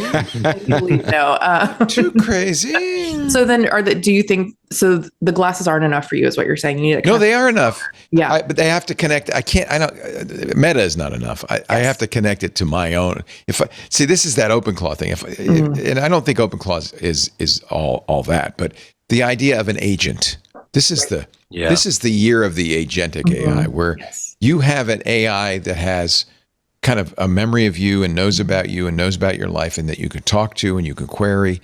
We're moving towards that all along, right? I mean, Siri and talking to an AI, and it's more than asking what's the weather going to be like, but saying what's my calendar look like. Yeah. What's the last time I called my mom? I think I should probably call her. Stuff like that. Yeah. I think would be that's the ultimate. It is the ultimate form of computing. Yes, it absolutely. Ubiquitous. I think you tend, which is why. Yeah, which is why when we imagined, the ultimate computers a few years ago or a few decades ago, it was HAL and whatever other version of that it was. It's something that can render services and is accessible kind of in the ether. You speak to it, it replies. I think you're not at all crazy for wanting that. I feel like this is what we really want with AI. Yeah. Leo, how do you feel about like Google's in development smart glasses? Do you have any interest in that? Or is that too limited in terms of No, I think that's Google fine. products? Yeah. I would prefer it wasn't. I mean, maybe Apple would be the only big tech company I would trust with this, and I'm sure they're working on something. Absolutely, I know they are. Yeah. Honestly, though, what I really want is a non-platformed device that I can hook up to my own. I bought a machine to run AI locally. I want to be able to do this all for privacy reasons and for control reasons, and because I want it to be as personal as possible. I don't want it to be Google's idea or Apple's idea or Meta's idea of what this should be. I want it to be how I want it. So I want to run it on my own systems. So really, I just need an interface device that I can hook up to my own systems, basically. And that naturally becomes the glasses, I think. And it's glasses, But it could be an ear, like from her, the earbud. But the glasses... And this is why the camera's important. It sees what you're seeing. Yeah. Well, and can potentially show you stuff. Right. Yeah. That's right. Neil Stevenson had a very interesting blog post this week where he was saying I was wrong about glasses, because he was a big proponent for glasses. He says nobody wants to put something on their face. Yeah. He's not wrong. But he was talking more about VR helmets, right? Isn't he? Yeah, that and also the social aspect of it in that if somebody is using a phone, you can clearly see they're using a phone. If someone's using the glasses, even with a little light, and I remember when the original Google Glass came out, some people were deliberately covering up that light that showed that they were being, that the recording function was on, which. Honestly, I'm not a violent person, but I would slap the damn things off their face if I saw that. Yeah, well, that's what worries me, especially if I go down to San Francisco, that you might come over and bop me. Yeah, but you guys are thinking too short term. Like we're going to get used to it. A decade, everyone has them. You just assume, if they become as ubiquitous as smartphones, then you assume everyone has them. I feel like even at this point, anymore. Even taking a walk around the block, you're like, how many people's Ring cameras am I on? You know what I mean? Like, we're on camera all the time. The Waymo's recording me as I'm crossing the street. You know what I mean? Like, it's all these things where you're. But can I point out something? It does seem like an invasion of privacy, but it's a double-edged sword. I don't think we would have known what happened to Alex Preddy or Renee Good if it weren't for the ubiquitous smartphone camera. It keeps everybody honest, including law enforcement. And I don't think that's necessarily a bad thing. Yeah. Well, I think there's an argument to be made that, yes, you have, beneficial aspects to it. In public is in public. I don't think you should come in my house. Yeah, I agree with that. Yeah. But you're in you're already public. exposed. Yeah, you could be captured by anything at any moment. Yeah, already. Honestly, a lot of cities have like cameras everywhere. Oh, yeah. everywhere Yeah. Anyway, We have automated license plate readers now pretty much everywhere, ALPS. Yeah. And it turns out that is the real surveillance tool, because when you're driving around, you have a unique identification number on your back. And every intersection, these cameras are picking it up. They know exactly where you are and what you're doing. I do think we need to be careful about like how far we take it. If I'm going to play devil's advocate a little bit, everyone has a phone, you can pull out your phone when something happens. It is a little bit different from everyone is being everything filmed recorded all all the the time. time. I You know, agree. Totally. No, and there need to be very strong safeguards. I mean, we've seen time and time again. We had the story a couple of weeks ago about the poor grandma who was taken to South Dakota because of a misidentification with face recognition, lost 4 months of her life, lost her home, And with no apology from law enforcement, who fingered her based on bad face recognition. yeah. That was appalling. And that is not the first time that's happened. But I think that was mainly down to police laziness. In that It they was. basically said, That's why we need regulations, right? Yeah. No, I agree. I mean, it was just like they said, the facial recognition has stopped right. this. If they'd gone into our bank accounts for just 5 minutes, they would have seen it was rubbish. She had that perfect alibi. yeah.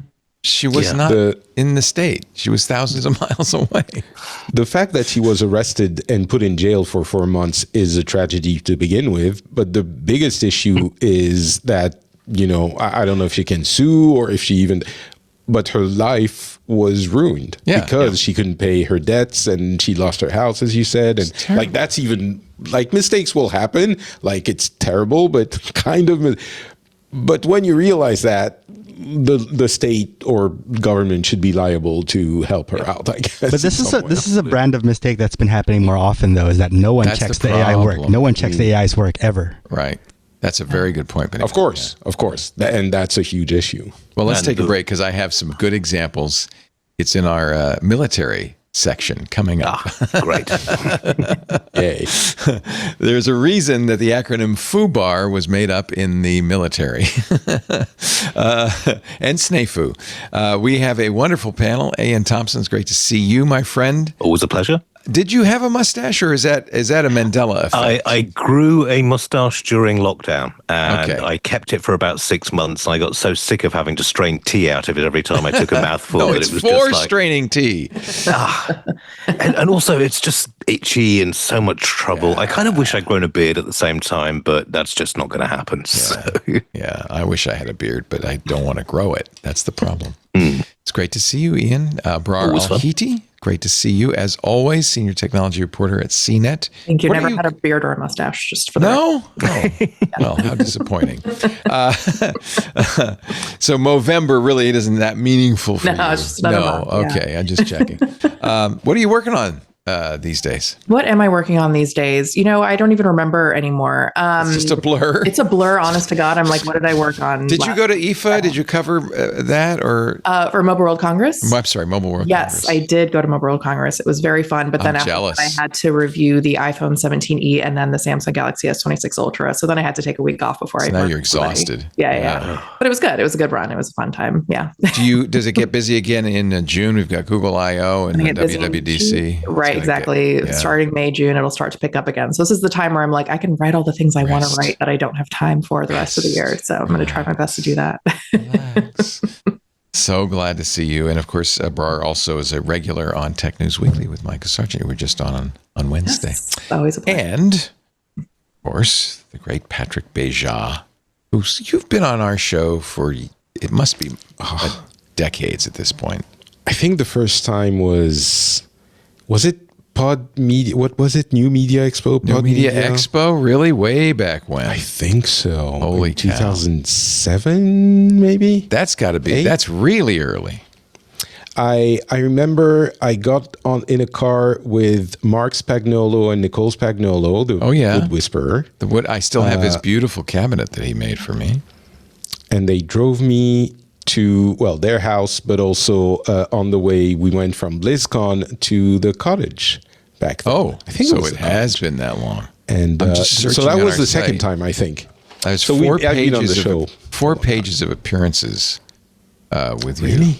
going way, look at this. Way back. Holy cow. I can find the first one. Let me go to. Oh, that's going to be embarrassing. No embarrassment. Everybody had a. Let's see. You were first on 2009, episode 213. That's later than. Oh, maybe it wasn't on the show when I went to. Yeah. You were on with John C. Dvorak, John Graham Cumming, who was a CTO at Cloudflare for many years, and David Pogue, who's in the news again with his new book. I was on the show with all of these incredible people. Amazing. And you don't remember a word of it. I'll ask my AI agent to summarize it before I'm back next time. That is fantastic. Oh, and you can tell how old this is because these story links were at delicious.com and there was a friend feed conversation for this episode. Oh, good Lord. Holy moly. And the cheering apology. That really was a while ago. Yeah, that's why Cumming was on. Yeah, he good for him. John Graham Cumming got the British government to apologize to Alan Turing. A little too late, but yes. Yeah, well, Hey, but I like it matters, you know? And he's now on the £50 notes, so, you know. Is he? Yeah. He's not going to be replaced by a possum or something? Well, yeah, they're talking about replacing them with wild animals, but, you know, so it goes. They'll always be in England. That's all I can say. We like to keep it silly. Yeah. Our show today brought to you by My Mattress. Oh, man, nothing silly about a good night's sleep. It's kind of vital. I mean, and honestly, we spend more than a third of our life on that mattress, right? How are you planning for spring cleaning? You know, maybe this would be a good time to clean out the old and upgrade to a Helix mattress for an extra specially good night's rest. And I can tell you, we did this, I don't know if it was spring, maybe it was spring of last year. Yeah, I think it might have been. Man, we love our Helix mattress. We realized our mattress was, I think it was 7 or 8 years old. You're supposed to replace it between 6 and 10 years. Mattresses wear out. They start to bow. They don't work as well. With the Helix mattress, no more night sweats, no back pain, no motion transfer. And I got to tell you, you have many choices of mattresses, but please don't settle for a mattress made overseas with low-quality, questionable materials, and they pack it in a box, they stick it on a container ship, 6 months sitting next to the fuel barrels. It is not the mattress you want. Rest assured, your Helix mattress, no. It's assembled, packaged, and shipped from Arizona, and it's shipped and made after you place your order. It's made to order. So it is fresh and brand new, and you're going to love it. Now, let me suggest you do what we did when you go to helixsleep.com/twit. Take the Helix Sleep quiz because everybody's got different mattress preferences, but also different sleeping styles. This will match you with the perfect mattress based on your personal preference and your sleep needs. And it really works. Helix actually did a study, the Wesper Sleep Study. They measured participants' sleep performance after they did what we did, which is switch from their old mattress to a Helix mattress. And I have to say, this exactly matches my own experience. 82% of participants saw an increase in their deep sleep cycle. 82%. And that deep sleep cycle is the most important part of sleep. It may only be half an hour to an hour a night, but that's when your brain is cleared out. You know, the spinal fluid comes up and washes out all the old brain stuff. Not only did participants sleep better, they slept more, on average 25 more minutes of deep sleep per night. That's a huge increase. Participants on average achieve 39 more minutes of overall sleep per night.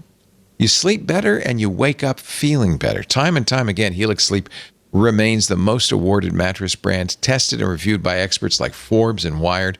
They deliver it, as I said, right to your door from their mattress factory with free shipping in the U.S., and rest easy with seamless returns and exchanges. They call it their Happy with Helix guarantee, a risk-free, customer-first experience.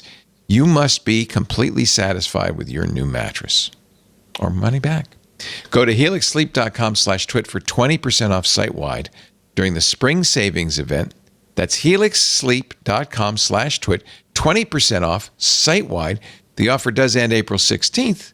So if you're listening after the sale ends, you still want to check them out. Great deals at helixsleep.com/twit. It's a good time to go. That'd be a good thing for your tax refund. Get yourself a nice new mattress. helixsleep.com/twit. Thank them so much for their support. of This Week in Tech. Actually, David Pogue was on MacBreak Weekly last Tuesday to celebrate Apple's 50th anniversary, which is April 1st. And he's got that book, Apple, The First 50 Years, which is a amazing book. Really, really amazing. It was so cool to hear him again after, he Can you left believe the it? scene. Since 2009, you've been on our shows. That's amazing. Nice. That's nice, Patrick. 20 years from now, Abrar, I'll be saying the same thing to you. I hope so. I look forward to it. I love it. Let's see. After 16 years and $8 billion, the military's new, I'll put that in air quotes, GPS software still doesn't work. Space Force last year, right before the 4th of July, took ownership of a new GPS navigation system. The Next Gen Operational Control System, or OSCX, was designed for command and control of the military's. They have their own GPS, 30 GPS satellites. It was specifically designed to be jam resistant. That's been a big problem during the Ukrainian war, and I imagine now in Iran. GPS 3, which started launching in 2018, these new satellites, 2 master control stations, upgrades to ground monitoring. But the company that made it, the former Raytheon, now known as RTX, was paid $3.7. Well, wait a minute. I take it back. The contract was for $3.7 billion. It was supposed to be done 10 years ago. The official cost now, twice that, $7.6 billion, and it still doesn't work. The GAO, the Government Accounting Office, found that the OCX program was undermined by poor acquisition decisions and a slow recognition of development problems. Situation normal, all messed up. Nothing to say about that. I just thought I'd pass it along. This was a little concerning. Apparently, according to Fast Company, the Pentagon, for its high-energy laser weapons, uses Xbox controllers. It's not funny. And I think they should use as well. PlayStation controllers myself, but okay. No, I mean, Really? it's used in submarines as well, because the old submarine controllers used to cost an arm and a leg, and they just decided, let's use Xbox. There you go. The kids who are using them actually, are used to using them and are quite adept at doing so. But on the GPS thing, I would like to put a shout out to the land of my birth. This week in the UK, they tested out quantum navigation systems, Whoa. which are based on fluctuations, within movement, and are totally unjammable.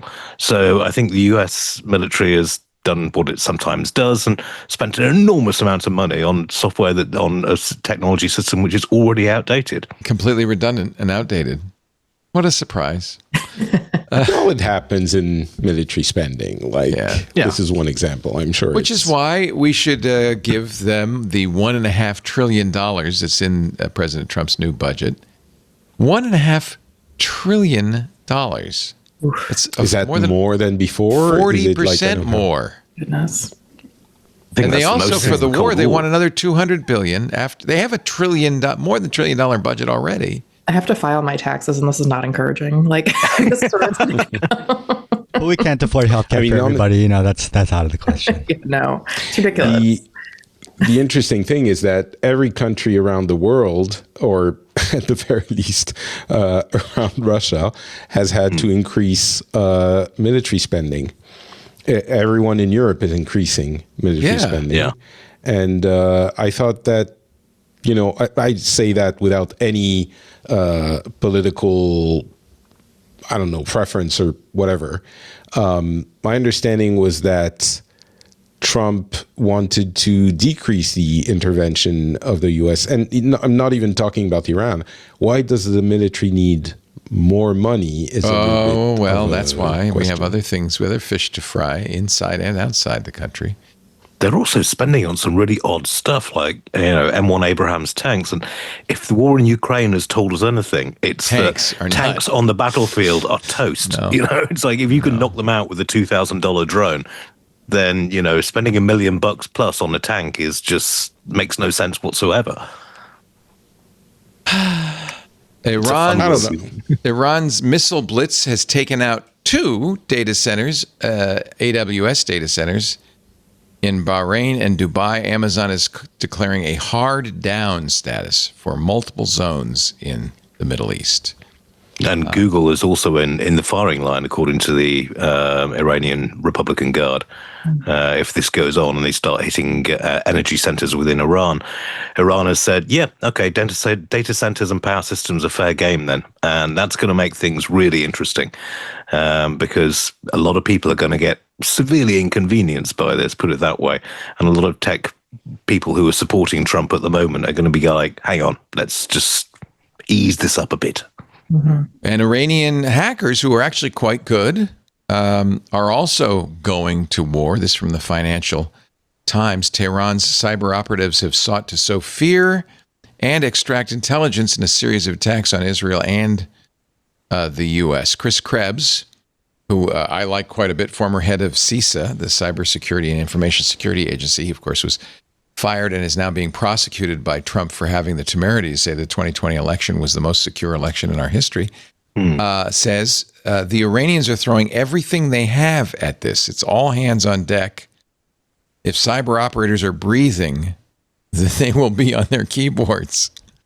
Oh, that's bad news. And of course, meanwhile, the president wants to take, according to the Register, a battle axe to CISA and slash $707 million from its budget. Yeah. This is the most successful U.S. agency in terms of protecting us against cyber risks. And yet, while we're giving the military another $500 billion, we want to cut nearly $1 billion of CISA spending. Well, I mean, this is Leo. You and I were both at RSAC this year, and I don't know if you saw they had 4 ex-heads of the NSA on a panel. Wow! And it was fascinating because they were saying we need to be spending more on this than we've ever spent before because this is where our adversaries are going. And the ability to take down systems, we've demonstrated in Venezuela and Iran, but the rest of the world is also ready and prepared. And cutting over $700 million from CISA's budget seems ridiculous. Well, it's certainly poorly timed. The fact that Iran hackers are getting ready to do things is not surprising. Any administration that would prepare for a military conflict with any nation of that ilk would be prepared for this. And I think these days especially, right? This is how war is waged. Yeah, absolutely. So the really concerning thing here is that it doesn't seem, again, I'm trying to not be, I don't like Trump, but I'm trying to look at this objectively. There doesn't seem to be a cohesive strategy or preparedness. I think this goes beyond politics. This is not political dogma. This is not a battle between the right and the left, or Republicans and Democrats. This is just nonsense. This is just poor policy, period. Right? Yeah. No, I mean, it's something that Mike Rogers. Oh, we lost you. We lost your audio. Did your cat knock your... No, it's just the sure volume thing is a pain in the backside. This is something that Mike Rogers said in the panel. He was asked, will the next war be primarily about missiles, about boots on the ground, or about cyber? And he was like, well, all, obviously, but cyber is going to be a much more important role in this going forward. There's no way we can ignore this because anyone we're going to be going up against won't ignore it. So, you've got to be prepared, to quote the Boy Scouts, which is like the military, but the military has heavy artillery. And they have a better salute. Now, meanwhile, we talked about something dumb. Yeah, please. You're very saying too many smart things. Start saying some dumb things, would you please? I'm continuing to say dumb things. You're all very concerned about this. I'm going to be like the agitator who's being annoying. You're all very concerned about all of this and hackers and CISA being cut and all of this. If there, at some point in the next 5 to 10 years or 20 years, there's going to be an issue with Taiwan, right? China, and there's going to be an issue with China. How many Chinese-made routers do you want in the US when that happens? Or would you rather, through a long and painful process, I'm really working for the Trump administration decisions there, through a long and painful process to start a situation where routers are made in the US and your country has more control over them. Of course, I'm referencing the fact that routers made in China have been banned in the US. Not just China.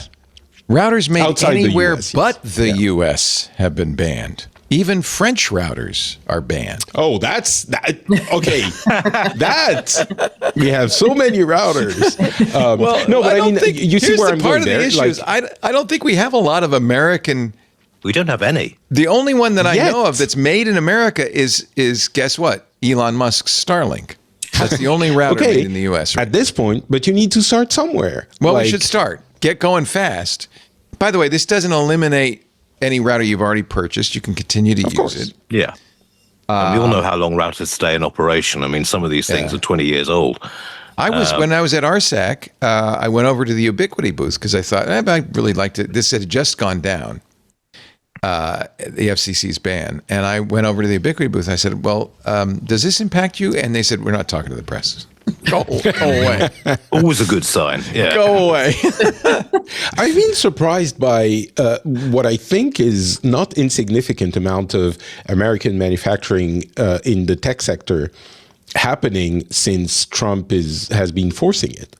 And maybe I'm, being bedazzled by the PR of Apple and whoever. Apple says, we're going to make everything here. And they've got one factory that makes it tiny. Not everything, but there are CPUs most of the coming parts out of... that are made in that U.S. factory are made in China. They import the parts and they assemble them in the U.S. Yeah. What happened over the last 2 decades is we have exported our manufacture, especially of high-tech gear, to China. I've read Apple in China. I know all about this. Yeah, it's a great book, and I've read one book, so I'm an expert. Well, but I think it wasn't just Apple. This is the story of all the tech sector.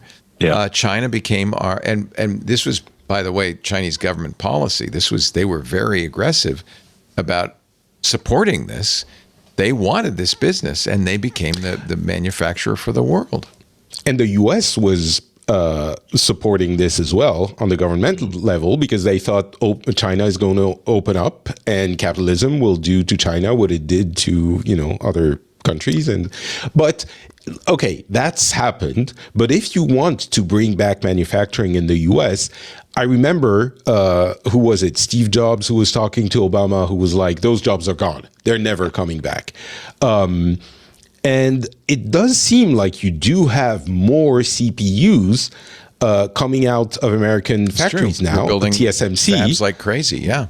And like high-end CPUs, like what is it, 2 nanometers coming soon. And of course, they are being sent to China for assembly, so it doesn't, at this point, it's not done yet. I'm trying to play devil's advocate, Some of that is in response to the fact that there is some concern about China invading Taiwan. And so we may lose, in fact, TSMC, which is a Taiwanese company. We may. Oh, we will. I mean, there was a paper in the National War College, which was their most read paper, I think, of 2018, that said that in the event of war with China, the Taiwanese are going to destroy their chip fabs, and if they don't, we will. Right. It's as simple as that. We can't let them have them. Yeah. Yeah. I'm sure they're rigged with C4 everywhere. Like they can't let the Chinese have them. Again, I'm an expert. I've read one book, and I'm certain they're rigged with C4. Well, and you have a point. I mean, the routers are how we all connect to the internet. The number one router in America, 40% of all routers in America are made by one company, a Chinese company called TP-Link.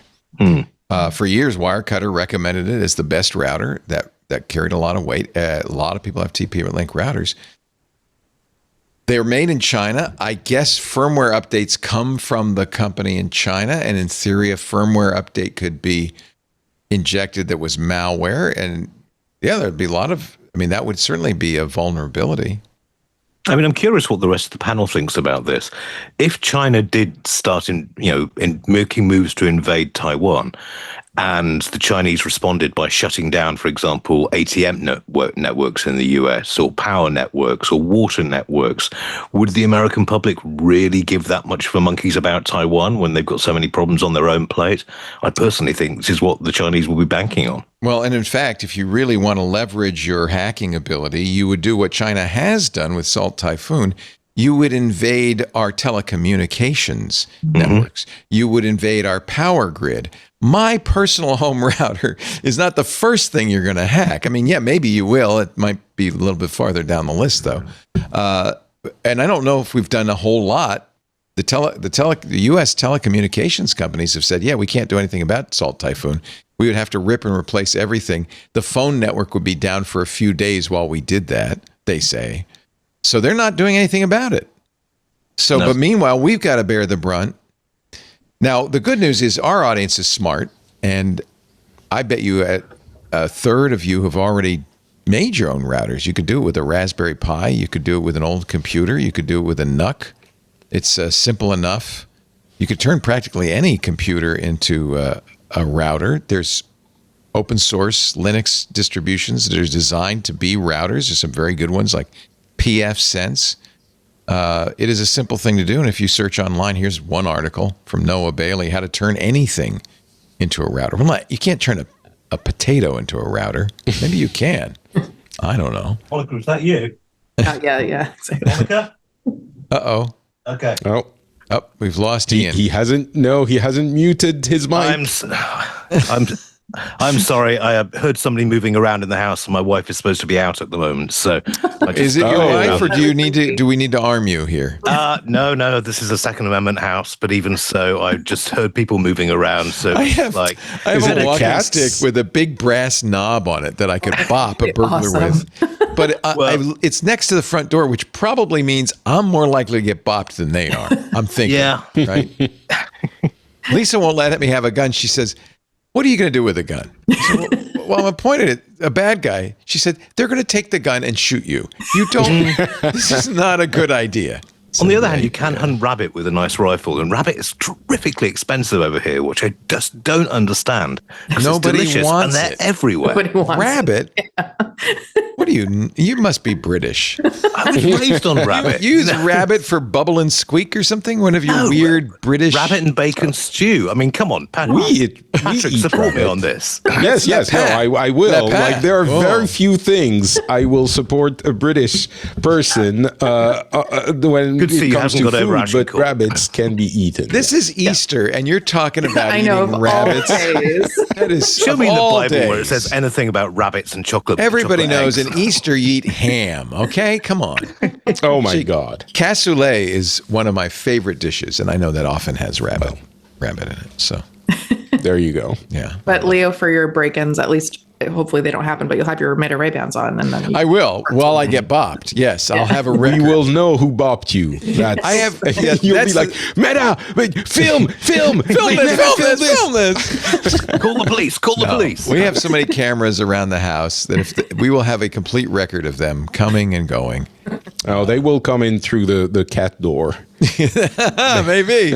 Maybe they won't ring the doorbell like the cat does. Okay. Not the same etiquette.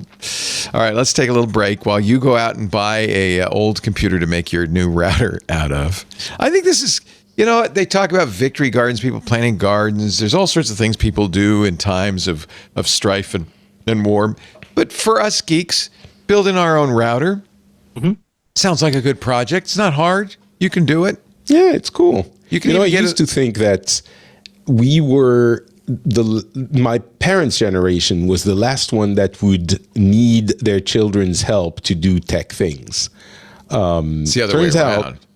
It's because what's happened with tech for us is what was happening with like car mechanics for our parents' generation. I don't know how a car works. I really don't care.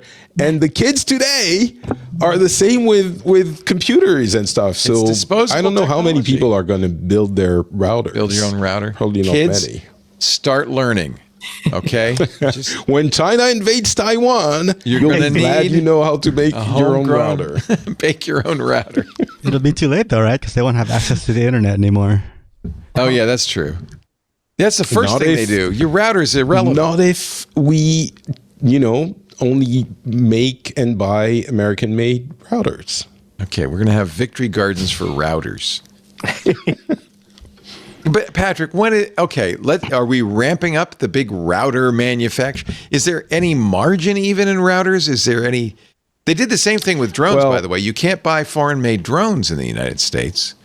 Yeah, but people don't need drones. You need routers. Yeah, that's true.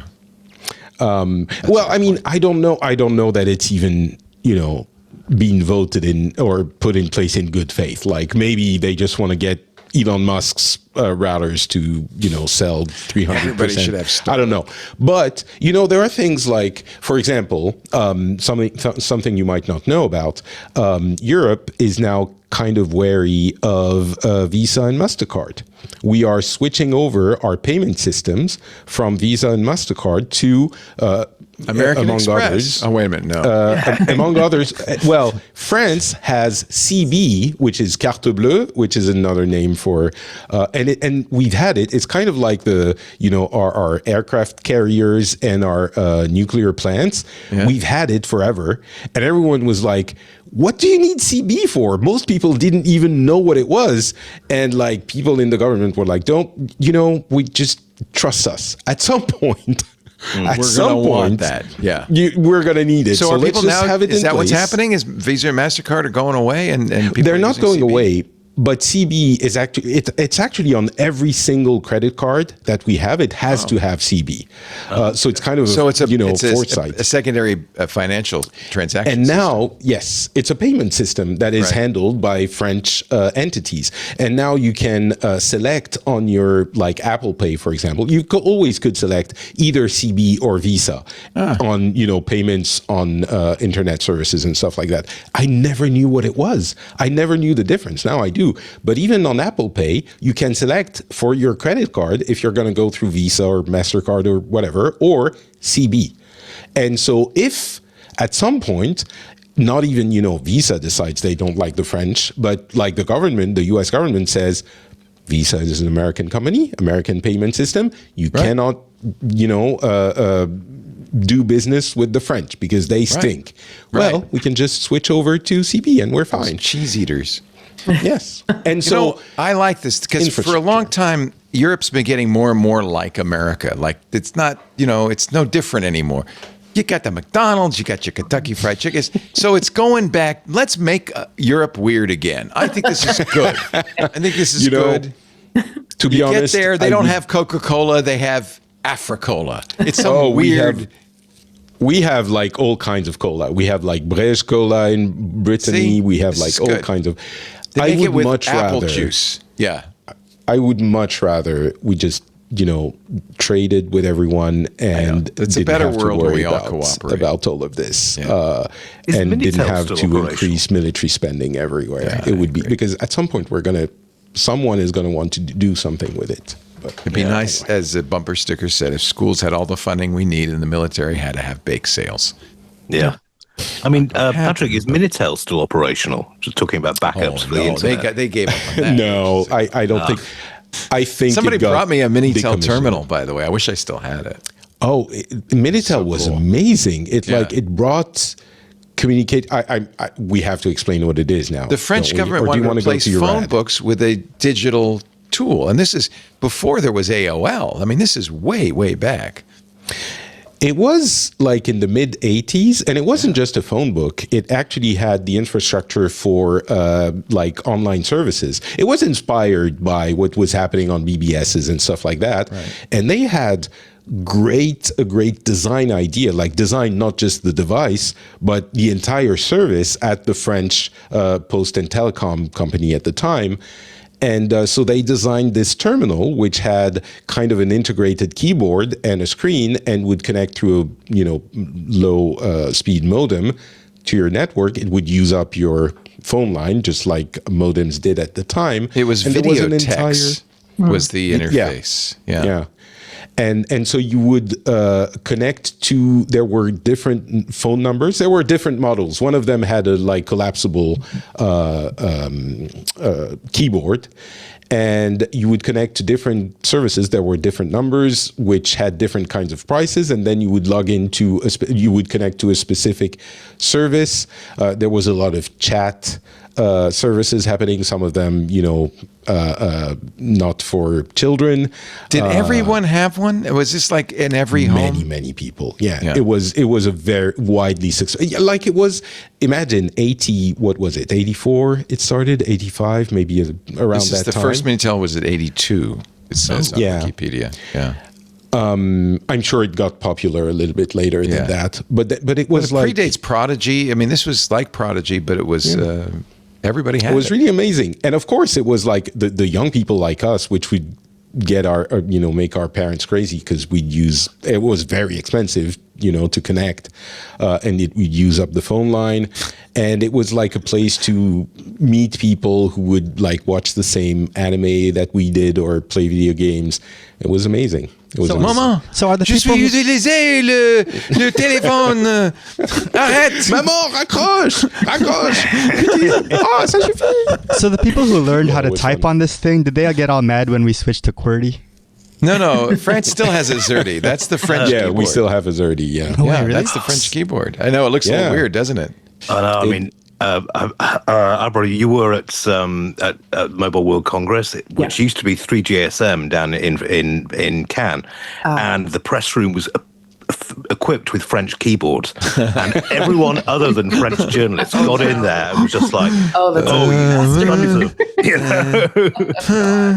there's like AZ, 5 letters that are the different WERTY. It was AZ. Yeah, but you're still having to look down and do finger. Yeah, the rest is more normal. Yeah, and the worst part of that is that a lot of video games don't account for French keyboards. So you launch the game and it's still QWERTY, but the keys are not. Yes, exactly.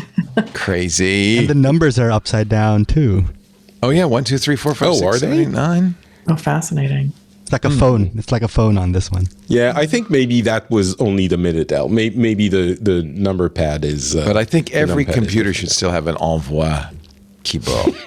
A little button. But it was really cool. Like it was very French, or like in the way that it was a very top down national company thinking up how can we bring this technology to the masses at a time that it wasn't. I mean, I know it used the phone line, but it was kind of like the phone. It was a BBS essentially. Yeah. And you had like numbers that you would call that were very expensive, like a couple of bucks per minute. And especially the like my generation remembers the ads for certain services that were on those very expensive numbers you would call. And there were it was organized like forums from back then where you had like users who would become moderators and administrators, and it was a whole thing. It was fun. There were at the end of the 90s 9 million Minitel terminals, 25,000 Minitel services, but then the internet came along, right? And it was kind of superseded. You didn't need it anymore. As of this article, which was in the Independent in 2012, so it's 15 years ago, there were still 800,000 old people in France using their Minitel because they didn't like computers. Yeah, I think it's been shut down since by now. It's gone. Yeah. But of course, when the internet started showing up, of course, we were all into the internet immediately. We have the internet at home, but yes, you don't need it. Yeah, but it was in the 90s. I got on the internet quite early because I had it at university. But in the 90s, I would say 97, 90. What really happened was that in the early 2000s, I think it was a company called Free, which was a internet service company, phone operator actually got their service, which was actually free. You would connect to the internet. It was a ISP that was free. And it turned into a huge company that is now mobile operator and ISP and everything. And that really popularized it. Well, we're getting a little tour of French culture today on Twitter. It's nice to have you, Patrick. Appreciate it. Thank you. Our show this hour brought to you by Melissa, the trusted data quality expert since 1985. Spring is here. I love spring. It's the season for tidying up closets and garages and, yes, your customer data. Because in most organizations, data doesn't stay clean for long, just like your closet. Inputs constantly change. Pipelines get fragile. Technical teams end up spending more time fixing data problems than building new systems, and that's not good. That's the challenge Melissa set out to solve with Unison, their new data quality platform. Unison bridges the gap between automation and flexibility, giving data stewards the tools to manage and improve data quality, freeing technical teams to focus on core systems. For more than 40 years, Melissa has been the data quality partner, helping organizations keep businesses' data clean, complete, and up to date. Here's some more of what Melissa can do for your business. Smart deduplication. Melissa's matchup technology will find non-exact matches and get rid of them or merge them together so that you have a pristine database. They also do global address verification and autocomplete, which means they can validate and standardize addresses. And it's not just in the U.S. In real time, very fast across more than 240 countries. And every country has different rules for postal addresses, delivery addresses. Melissa handles them all. Melissa's change of address tracking, this is very cool, will monitor and update records of customer address changes automatically. Also property transactions, hazard risks, and more. Plus, they can do data enrichment on the data you already have, depending demographic data or property information, geographic insights. They turn those basic contact records into actionable profiles. And for the modern world, very helpful mobile identity verification, which connects customers to their mobile numbers seamlessly, which is huge in reducing fraud. Melissa integrates wherever you work. They have apps for all of the popular CRM tools. They have Salesforce, Dynamics CRM. They work in Shopify and Stripe. They work in Microsoft Office, Google Docs, really pretty much anything you use at work, Melissa can integrate with. Melissa's solutions and services, of course, are GDPR and CCPA compliant. They're FedRAMP and ISO 27001 certified. They meet SOC 2 and HIPAA HITRUST standards for information security management. Your data is safe with Melissa. Clean data leads to better marketing ROI, higher customer lifetime value, and AI that works as intended. Get started today with 1,000 records cleaned for free at melissa.com/twit. That's melissa.com/twit. We thank them so much for supporting This Week in Tech. I'm probably bringing this to the wrong group. Are any of you baseball fans? Boy, am I bringing this. I like Yes. the food. Yes, Patrick? I have been to a baseball match once. Oh yeah, I've been to one, but that's all you do. You are the Basically wrong cricket group on for this speed. one. I was very confused. They've changed something in baseball this year that is very interesting. Of course, video replays have come to other sports. Do you have it in soccer? Is there a Yep. backup for the referees in soccer? I know in football we have that. No, Video we replays. have it in the UK for football, yes. Yeah. Or soccer, Well, as you like in to call baseball, one of the biggest judgment calls, there's a lot. Umpires have a lot of, leeway in the game, is that balls and strikes. Getting that ball in a very narrow zone across the plate makes it a strike. Outside of that zone is a ball. I'm not going to explain the rules of baseball to you. That would take. I think we know what get the general You get the Yes. idea. Okay. What's the news? Yeah. Yeah. Well, throws the ball in an area and then you have to bat it yeah, out. you got it. Yeah. And of course, the umpire is sitting there behind the plates and judging whether that ball did that or not. Often wrong. It's a source of a lot of discussions on the baseball field. Well, now they're using, for the first time this season, computer measurement spotters, but there are real limits on how you can use it. If the batter disagrees with the call the umpire gave, he can tap his helmet. And that is a signal that he thinks that called strike wasn't a strike. And then they go to the video call machine and they challenge it. Now, if they get the challenge wrong, there's consequences and stuff. Yeah, that was a strike right within the thing. They call it the Automated Ball Strike System, or ABS. And it is really interesting how it's changed, the game a little bit. But you can't use it too much. You have to use it very judiciously. Why don't they just use this on every pitch, though? Why isn't this on just every pitch? Because that's right. In tennis, it's on every foul line call, right? Well, yes, but that went badly wrong at Wimbledon when they first introduced it because it kept on getting things wrong. Well, it's got to be also, accurate. some line judges were just like, I don't care what the computer says. I say it was out. So, it's right. You've got to deal with the human thing. And I do like the idea of a human being able to say, actually, I don't think that's right. I think there is the drama is part of the experience, and I mean the drama of it adds drama to the game when you go. Well, no, that's not. I think if the thing happens, and then that's part of the criticism in soccer, in football, I think. But if you score a goal, everyone's happy, everyone's running around, but then wait, we have to check with the video. That's bad. It really slows the game down. Okay, you can be happy now. Yeah, I know, that's very annoying. See how. No. This baseball, I think they're right. They say teams can have unlimited challenges, but you only get to be wrong twice, and then you can't do any more challenges for the rest of the game. So I think that's a good way to do it. So you don't have these infinite tapping of the helmet. Formula One could do with something like this because the stewards' decisions over the last couple of years have been absolutely terrible. Yeah. Ian and I are Formula One fans, and we are also going through a drought because there were 2 races scheduled for the month of April, one in Bahrain and one in Saudi Arabia. I imagine those got canceled, Not the best place to have a lot of people gathered in one spot. No. But so we're going through a drought till May. What do you think of the new rules, Ian? Are you enjoying it? I can't say politely, but sorry, I can say politely. You're a traditionalist, I want aren't to you? swear. I think they're bloody. I love them. Oh, I love them. Yeah, because you're seeing racing. You're seeing. Well, no, you're not. There are some problems. I understand.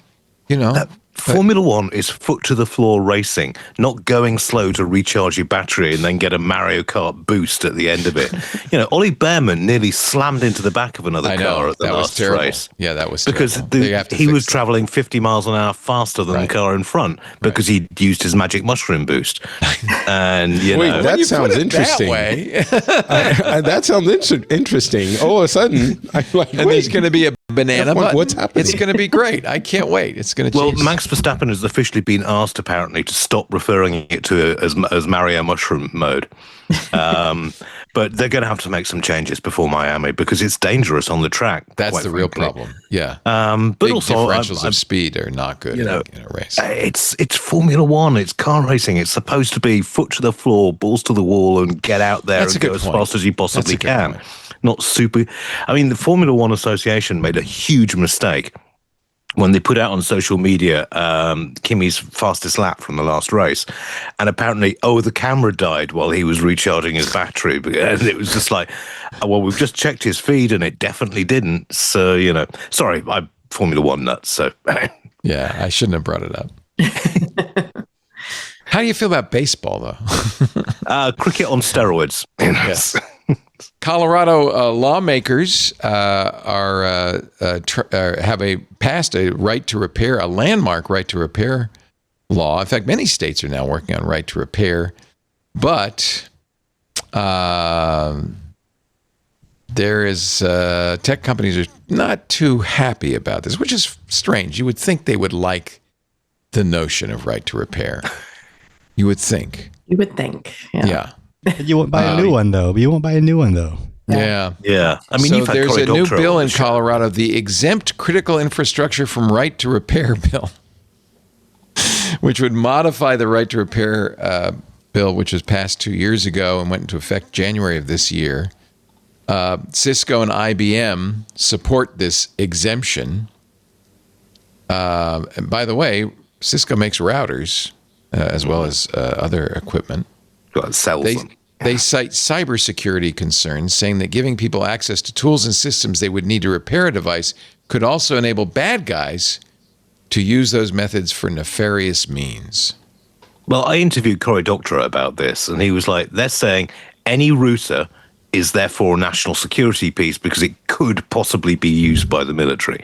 I'm presuming IBM has the same example. Yeah. And, it's rubbish. If it's a specific router used exclusively for national security, you could kind of see a point. But this is blatant lobbying against a very good bill indeed.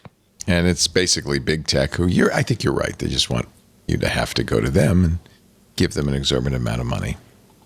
It seems like right to repair is, one of those ideas and concepts and laws that are difficult to oppose with a straight face.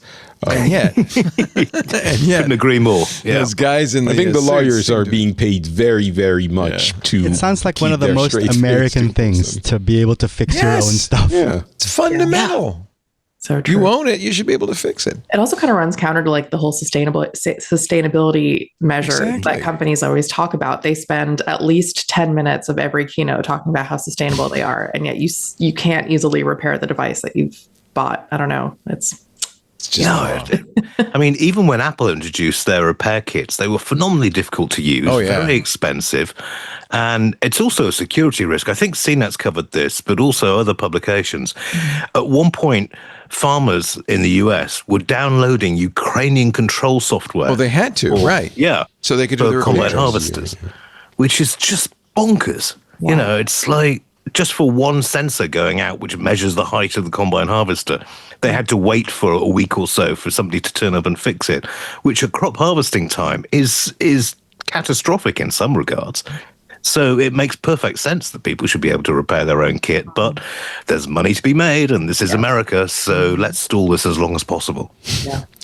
I think there's maybe you could go from the default being you can't repair stuff to the default being you can, and then you can apply for, or you have cases where it's important to not be able to, to not let the user repair it themselves. Maybe there are cases that can be made, but right now it's the opposite, and I think it's a free-for-all, and I think that's not to the benefit of society.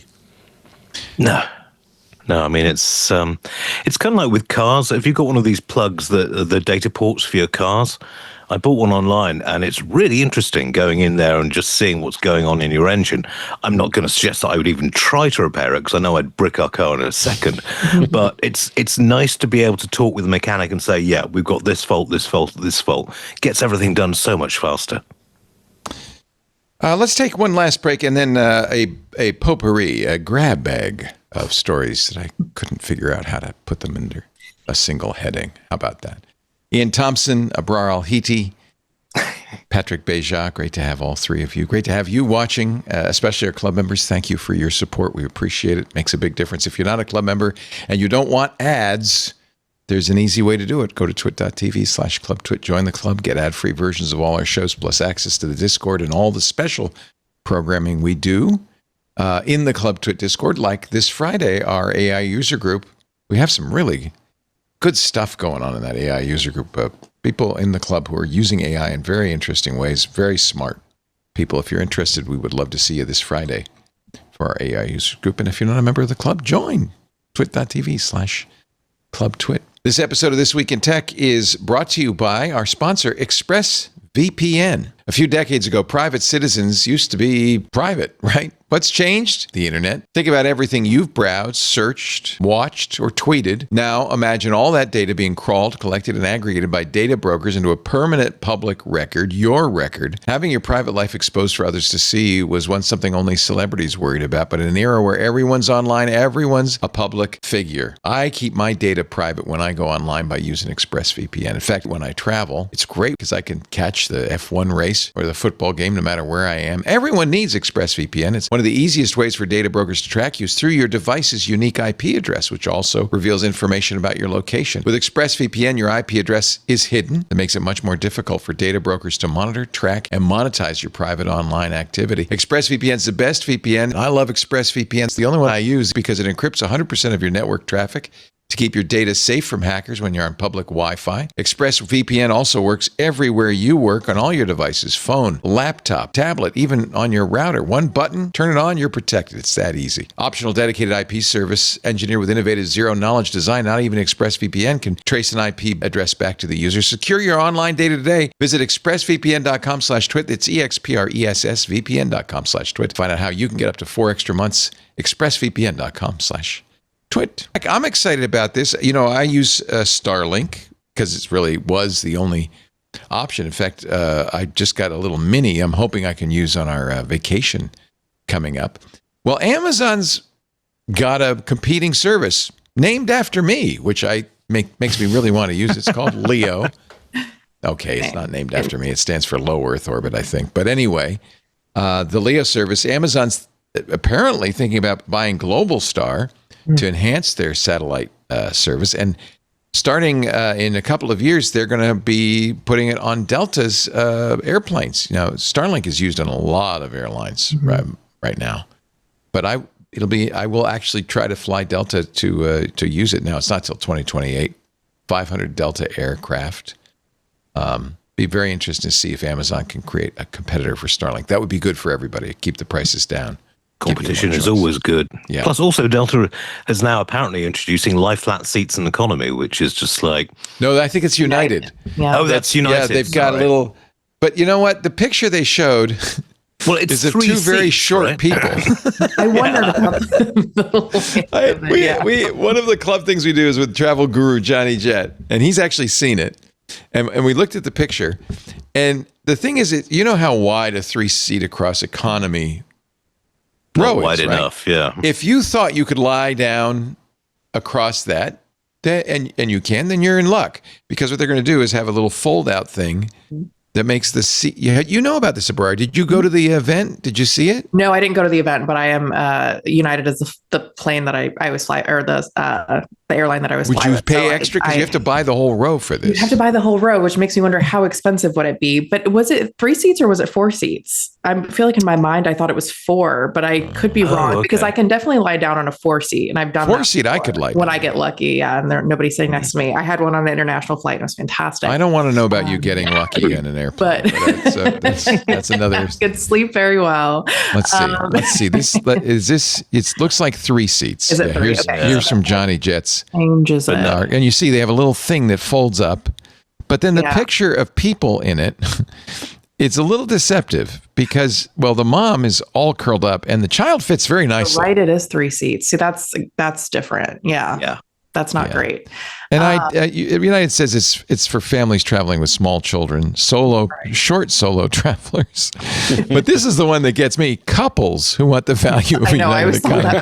Couples, really? Here's Johnny Jett attempting, and he's 5'10". Interesting. Yeah. Yeah, I don't know if you need that much space kind of going in that direction. You just need more leg room, really. Plus, you're going to get your toes clipped off when the cart comes exactly down. Right. Yeah. But my biggest question is the cost, because you've just 2 other people can't buy tickets, and so how much are you going to have to foot from that bill to make that work? But you know what? They're getting a lot of attention for it. It's nice to see them. Yeah, it's a good option. Yeah, and for families, absolutely. Yeah. But to the Starlink point, I know that United and other airlines have added, Starlink. It's pretty good. It's a lot better. I used Starlink on a Hawaiian Airlines flight, and it was great. But my favorite thing about flying is the fact that nobody can access me and I can't access anybody. So I'm kind of torn where I'm like, do I really want to be on the grid all the time? If only it were true now. Yeah, no. So otherwise, United has terrible Wi-Fi if there's no Starlink. So I'm kind of like, I got used to it. I'm like, okay, I can't talk to anybody. It's great. So for the extra seats, I don't want to give Elon my money, but it works, right? It works. Yeah. Other airlines already do this extra seats thing where you can buy out your row, and it really the Philippine Airlines does it. I know that because I fly from the Philippines, and you can buy out the whole row for I think it's $300. Oh, okay. For an international flight, that's pretty good. Yeah. Now, you see, I remember traveling on French railways, and doing a Eurail pass in the 80s. I don't know if they still do this, Patrick, but it used to be that the seats where you had 6 seats in an economy class carriage, they could actually fold into one and you get a full lie down bed. And that was amazing. But you're really sleeping in public, aren't you? Well, yeah, but on the other hand, when you're a penniless student going around in Europe, I guess, compared to a hotel room, there's a marvelous train that goes from Paris on a big loop and gets you back, leaves about midnight, gets back about 6 a.m. I've just saved myself a hotel cost for the price of a train ticket. I always take red-eye flights too, so I love the idea of being able to sleep on public transportation. Yeah. Yeah. Yes. It's I can't sleep on planes, but yeah, I know it's. I, for some reason, and I think it's terror, I fall asleep as we're taking off every time. Oh, that's the worst time to fall asleep. It's the best time. It's so relaxed. It's soothing when you're taxiing and then you just doze. Yes. So it's not just me? Oh, no, it's so nice. Sorry, we're a lot alike, bro. You look in other people's windows, you fall asleep when we take off in planes? Yeah, exactly. I did a year as the editor of an aviation IT magazine, and it's the worst time to fall asleep because 85% of accidents occur in the first 3 minutes and the last. Wouldn't you rather be asleep when that happens? Exactly. I don't want to witness that. No, I'd rather have my shoes on and to be ready to run to the nearest emergency exit. You know, they always know when there's been an airplane accident because the shoes rain out of the sky. You lose your shoes. It's the first thing you lose. Oh. Did you know that? No. No, I didn't see that on Lost, so I wouldn't know. The very first watch closely. They're all getting off the plane. Are you with sure no it's shoes. it's not just that people took off their shoes so the shoes fly out, but the people who do have their shoes are ready to run I think we should investigate to the exit. We need to investigate. You're supposed to I take will your never shoes off forget my before you first- jump on the thing, though. You're supposed to take your shoes off before You are. You're supposed to take your shoes off because you don't want to puncture. Oh. You got people who got Yeah, stiletto heels and puncture the. I will never forget the first trip I took with my publisher, and I was just wearing standard running shoes, or trainers as we call them. And I was going to be sitting next to this guy for 14 hours on a flight to Jakarta. And he took one look at my shoes and he went, "Big mistake, Ian. You always wear leather on an aircraft because those things will stick to your feet if you've got to run through burning jet fuel." Oh my and you're like, God. Oh, for goodness sake. This guy's planning, man. He's thinking ahead. Yeah, oh my God. But that's Those are terrible for burning jet fuel. It's so great. What kind of disaster mentality is that? Seriously, sounds like a pleasure to sit next to. He was a very unusual person, I'll put it that way. Congratulations to Gilles Bressard, which sounds like a French name to me, IBM scientist who... Great chap. Yes. He figured out a way to create he was looking for a way to create currency that could not be forged, decided to use quantum physics. Actually, I'm sorry. Gilles Bressard was a physicist who was swimming in a pool thinking about this when a guy named Charles Bennett, a physicist from IBM Research, swam up and came up with this notion of using quantum computing. This is a long time ago, before quantum computing really was even in a twinkle in the eye. This is in 1979. Anyway, Bennett has now won the Turing Award, the 2025 AM Turing Award, the Nobel Prize of Computer Science, along with Gilles Bressard, who is actually French-Canadian professor at the Université de Montréal. A $1 million prize, like the Nobel Prize. First time the Turing Award has recognized quantum research. So I don't know what. So is that like cryptocurrency? What is this for? What's this about? No, I don't know. The idea he pitched as they swam would eventually become the only practical method for sharing encryption keys with security guaranteed not by mathematical complexity, but by the laws of physics itself. This is according to IBM. I don't know what it means. It's over. It's beyond over my head. I mean, Bressard was also editor of Journal of Cryptography, and I've seen him speak at a conference, and he's really good. Oh, okay. All right. In 1973, Bennett wrote a paper that showed that computation could, in principle, be carried out reversibly, run forward then backward without any net energy cost.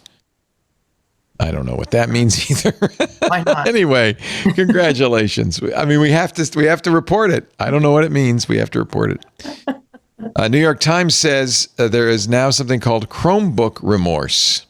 Tech backlash at schools, extending beyond phones to the fact that all these kids have laptops and they're watching YouTube and playing games on them, even though they're Chromebooks, digital distractions that the school gave you.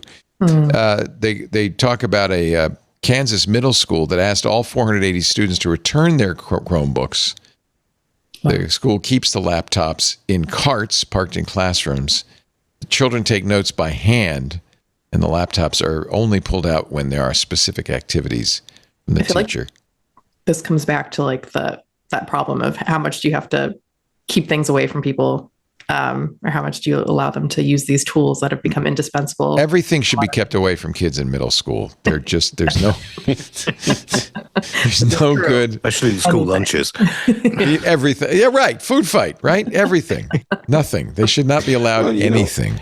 I think it was a good thing to try, and it was very natural. There's tech, and we're going to make things. You remember one laptop per child? Remember when we said that, one laptop per child? Was it specifically for education purposes, or was it so that kids would? Okay, but I mean, it's a natural idea to think you're going to do things and you're going to get them used to computers, and maybe one laptop per child was before smartphones, so it was like you need to know how to use those tools. That's a good point. It was before smartphones, yeah. But also, when you notice there are issues here and there, and these things don't work as well as we thought they would for this context, then we walk it back a little bit. It's fine. Yeah, I mean, Google originally pushed Chromebooks as the perfect school tool because they were really easy to administer, pretty secure because they got the security chip in there, and there were no games for them at the time. Well, obviously, the latter point has changed, and they are still very easy to administer.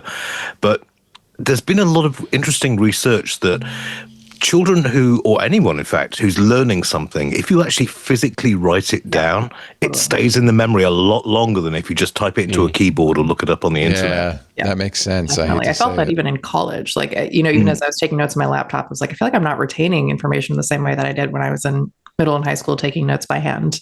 Yeah, I feel that now. I don't remember anything. What were we talking about? Like just now? I don't know. Just should be writing this down, Patrick. Clearly, with a pen and paper. Yeah, I definitely should. I've completely eliminated my brain from the equation now. I use Obsidian when I'm seeing an article. I Obsidian clip it to my Obsidian notebook. I have my agent distill it, make a wiki with all the details and the summaries, and I never look at it. So it's perfect.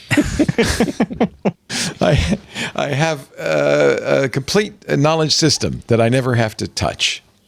And so I never have to be worried about knowledge. I can just ignore it. Finally, sad story. Remember Zombo.com? No, to be honest. No idea what it is. No. Oh, I'm so sad. Must be an American thing. I am so sad.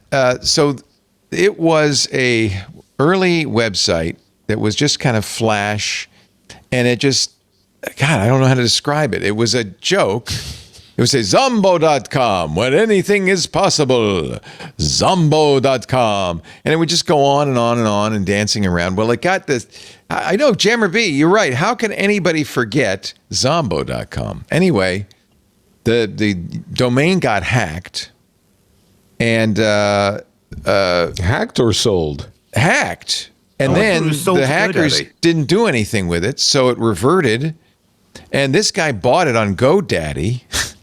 He's got a message on the new Zombo.com. Welcome, new management. This domain was purchased openly on GoDaddy. We come in peace, and with the wallet, we'd like to purchase the right to the former site's content to help revive the infinite. Until then, everything here is new and unique. I don't know what's going on with this. Oh, you know what? Good. Thank you. Jammer B has a thank you, YouTube, a video on YouTube. So for those of you who don't know, this is the great Zombo.com that once was. Welcome to Zombo.com. This is Zombo.com. Good Lord. Welcome. This is Zombo. Now you may say, Welcome to Zombo. who cares that this got hijacked? I can totally see how It's this sold. would be a great like. This is in the meme, era, the era of the thing in hamster 90s. dance. Yeah, this is right? pre-memes. Yeah. This is pre-memes. Peanut butter jelly time. Or badger, badger, badger. Badger, Yeah. badger, badger. It was in that era. To Zambocom. I don't know. It's just sad to me that This is I'm sorry for your loss. Zambocom. To Zambocom. I don't know what else to say. This is Zambocom. Welcome. It was some I like it. No, but I can see how it would be it was popular. early internet culture. As It was a Keith more was innocent time, you know. It was a time of goatsy and various other things. and- Goatsy, I don't mind if we don't ever see that again. Oh, God, no, That's I would be burned happy into my not to. brain, I'm sad to say. So anyway, if you were the original creator of Zombo.com, please contact the new owners. The infinite Let's bring Zombo.com back. Zambocom. The unattainable is unknown at Zambocom. I feel like this was a uniquely American experience because when I Maybe, saw it, I can't believe none of you know about Zombo.com. when I looked at it when the link was on the list, and I was just like, "What on What? earth is this?" And then I guess it's the same thing as if an American watched Badger, Badger, Badger, or you Yes. know various other that things. was international. It was a purely cultural moment. We're all But Badger, everyone knows Badger, Badger, Badger. Really? Well, Oh yeah, yeah. mushroom. Well, I did love the one they did for the European Cup, I think in '94, where it was like football, you know, it's a footy, Yeah, it was- footy, yes. Do you It was think we are so fragmented now and the internet's so ubiquitous that we will no longer have those kind of communal moments where everybody knows Badger, Badger, Badger, or the Oh, there black are. dress, blue There are. dress? I mean, memes have taken that over, surely. Yeah. yeah, but they're fragmented. Like, fragmented. Yeah, it depends aren't on they? whether you're on TikTok or whether you're on, Yeah. you know, X. even then, there's different parts of Mhm, yeah. TikTok. People always. Exactly. I mean, some of them transcend. right. Some of them Every transcend. now and then, but it's getting rarer in the same way that we don't all watch the same TV shows anymore Right. or watch the same movies anymore. So it becomes hard. We all find things that we're more interested in, but we have a harder time finding people to talk to about those things. Yeah, That's true. it's Maybe it's because everyone's on the internet, and before it was still kind of a smaller community. It was a niche. so- Yeah. Yes, yes. It was kind of cool to know about these things with your in group, and then You know, we've been doing this honestly- show. Go ahead. Sorry, Patrick. Oh, sorry. I was like you were saying jokingly, and it was a simpler time. I think there's some of it as well. Like we have less, I don't know, naivety or tolerance for just fun, stupid little things. Now, it's listen. You tell yourself, or your mind tells you, we have real problems. Like we have It's true. actual Everything is issues. life and death now. isn't Yes.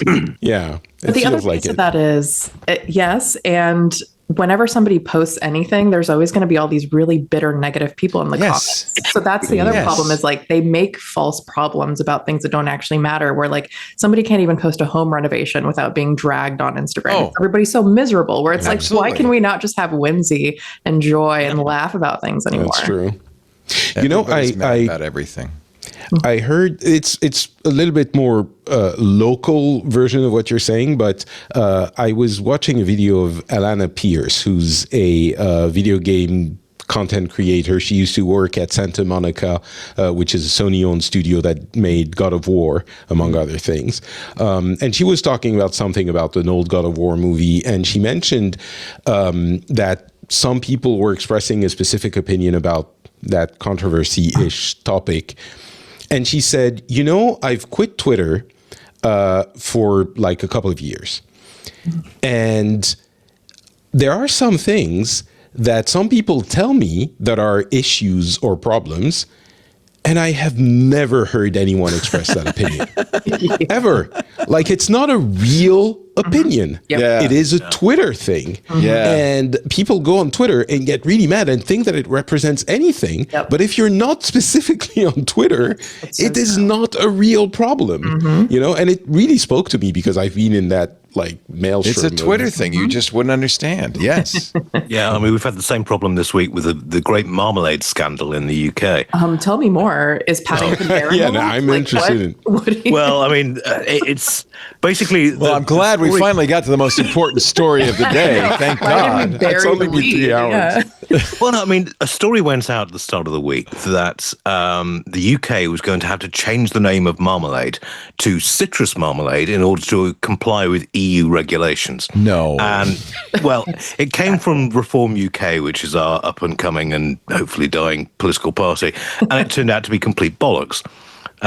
This is from the BBC. Yeah, I know. Marmalades may need to be relabeled under post-Brexit food deal. I mean, Paddington would not approve. That's Nevertheless, the first person I thought of. Yeah. yeah, I mean, when you actually look into the details of it, it just says you have to qualify what type of marmalade it is. Now, 90% of the marmalade sold in the UK is called orange marmalade, but Italy and France and Germany all have their own marmalades, and they generally call themselves citrus. But this is a completely manufactured scandal, which is coming back to our earlier point,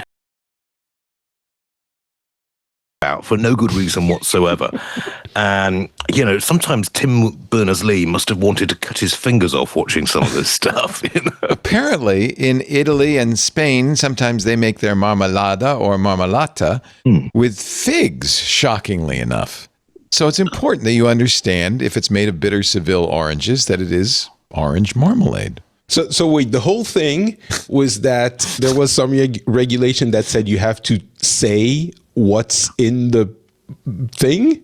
That's what the issue was. Like, you have to say what's inside the bucket. Will need to be distinguished as a separate type of product and will have to be sold using the new legal name, citrus marmalade. I feel like if it's orange, you could tell. Like, I don't know. I feel like not that you hard. just say orange marmalade or fig marmalade or whatever.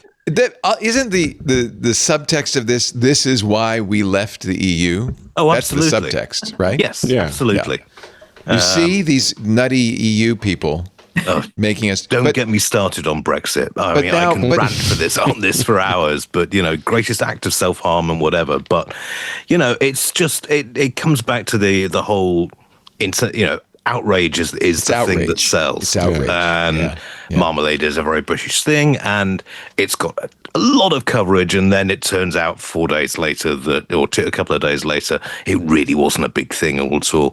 And I regret what the internet has become with these kind of things. You know, it's just, or rather what social media and then leading into the internet has become. And I hope we can get better in the future.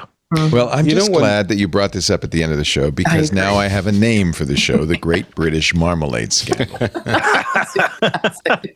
I would click on that. Approve. Yeah. Wouldn't you want to hear that show? I would 1,000%. Yeah. And I like to get those names from the last part of the show to force you to listen to an entire 2.5 hours just to find out what the hell they're talking about. It's like putting milk at the back of the grocery store. You got to work your way through to get there. It's good marketing. Through the gift shop. Excellent. You bet. Brar, you get it. You get it. See, we're on a wavelength. I'm telling you. The whole time, keep peeping through people's windows. You know.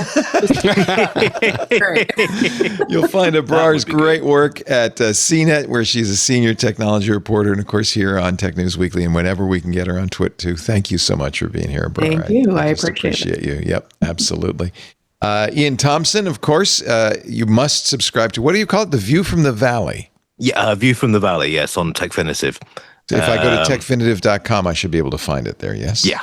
Yes, absolutely. It's, I mean, okay, my name is spelt rather oddly, but View from the Valley will always get you there. That's a little easier. Yes. IAINTHOMSON. Yes. A Scottish spelling. Extra I, but no P is how I always remember it. Oh, yeah. But so I never spells AI in English and in French. Yes.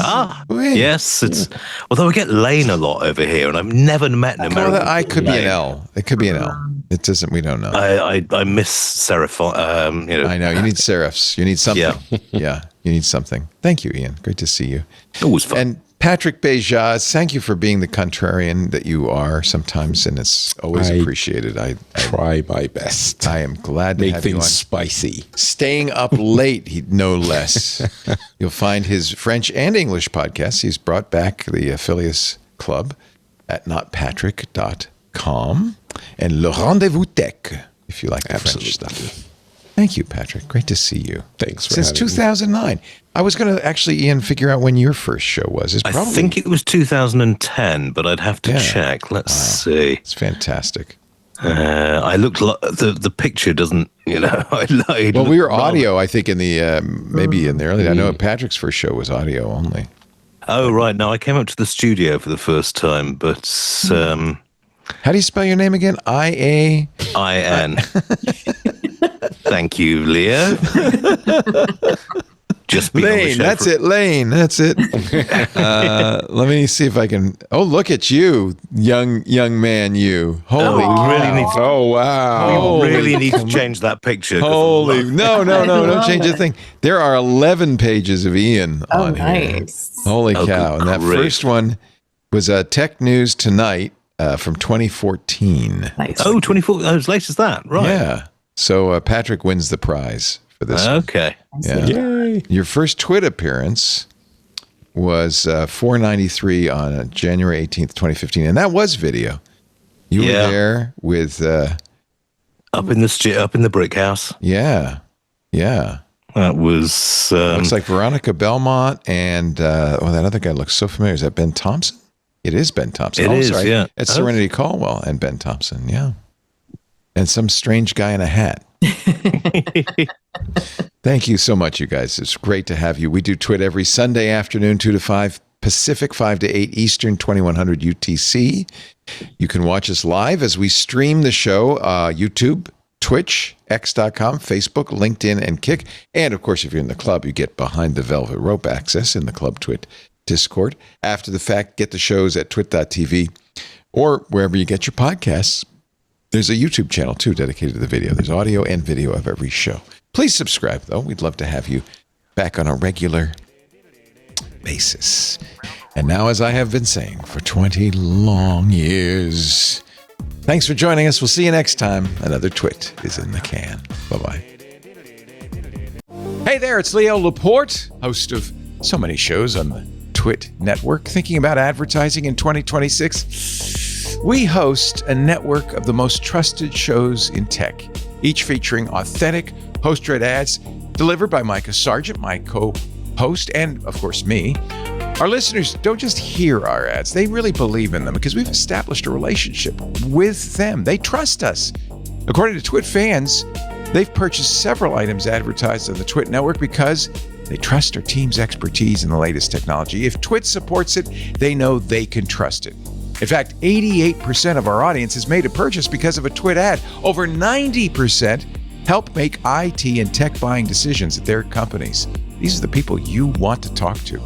Ask David Coover. He's the senior strategist at ThreatLocker. David said, Twit's hosts are some of the most respected voices in technology and cybersecurity, and their audience reflects that same level of expertise and engagement. It's the engagement that really makes a difference to us. With every campaign, you're going to get measurable results. You get presence on our show episode pages. In fact, we even have links right there in the RSS feed descriptions. Plus, our team will support you every step of the way. So, if you're ready to reach the most influential audience in tech, email us, partner@twit.tv, or head to twit.tv/advertise. I'm looking forward to telling our qualified audience about your great product. This is amazing.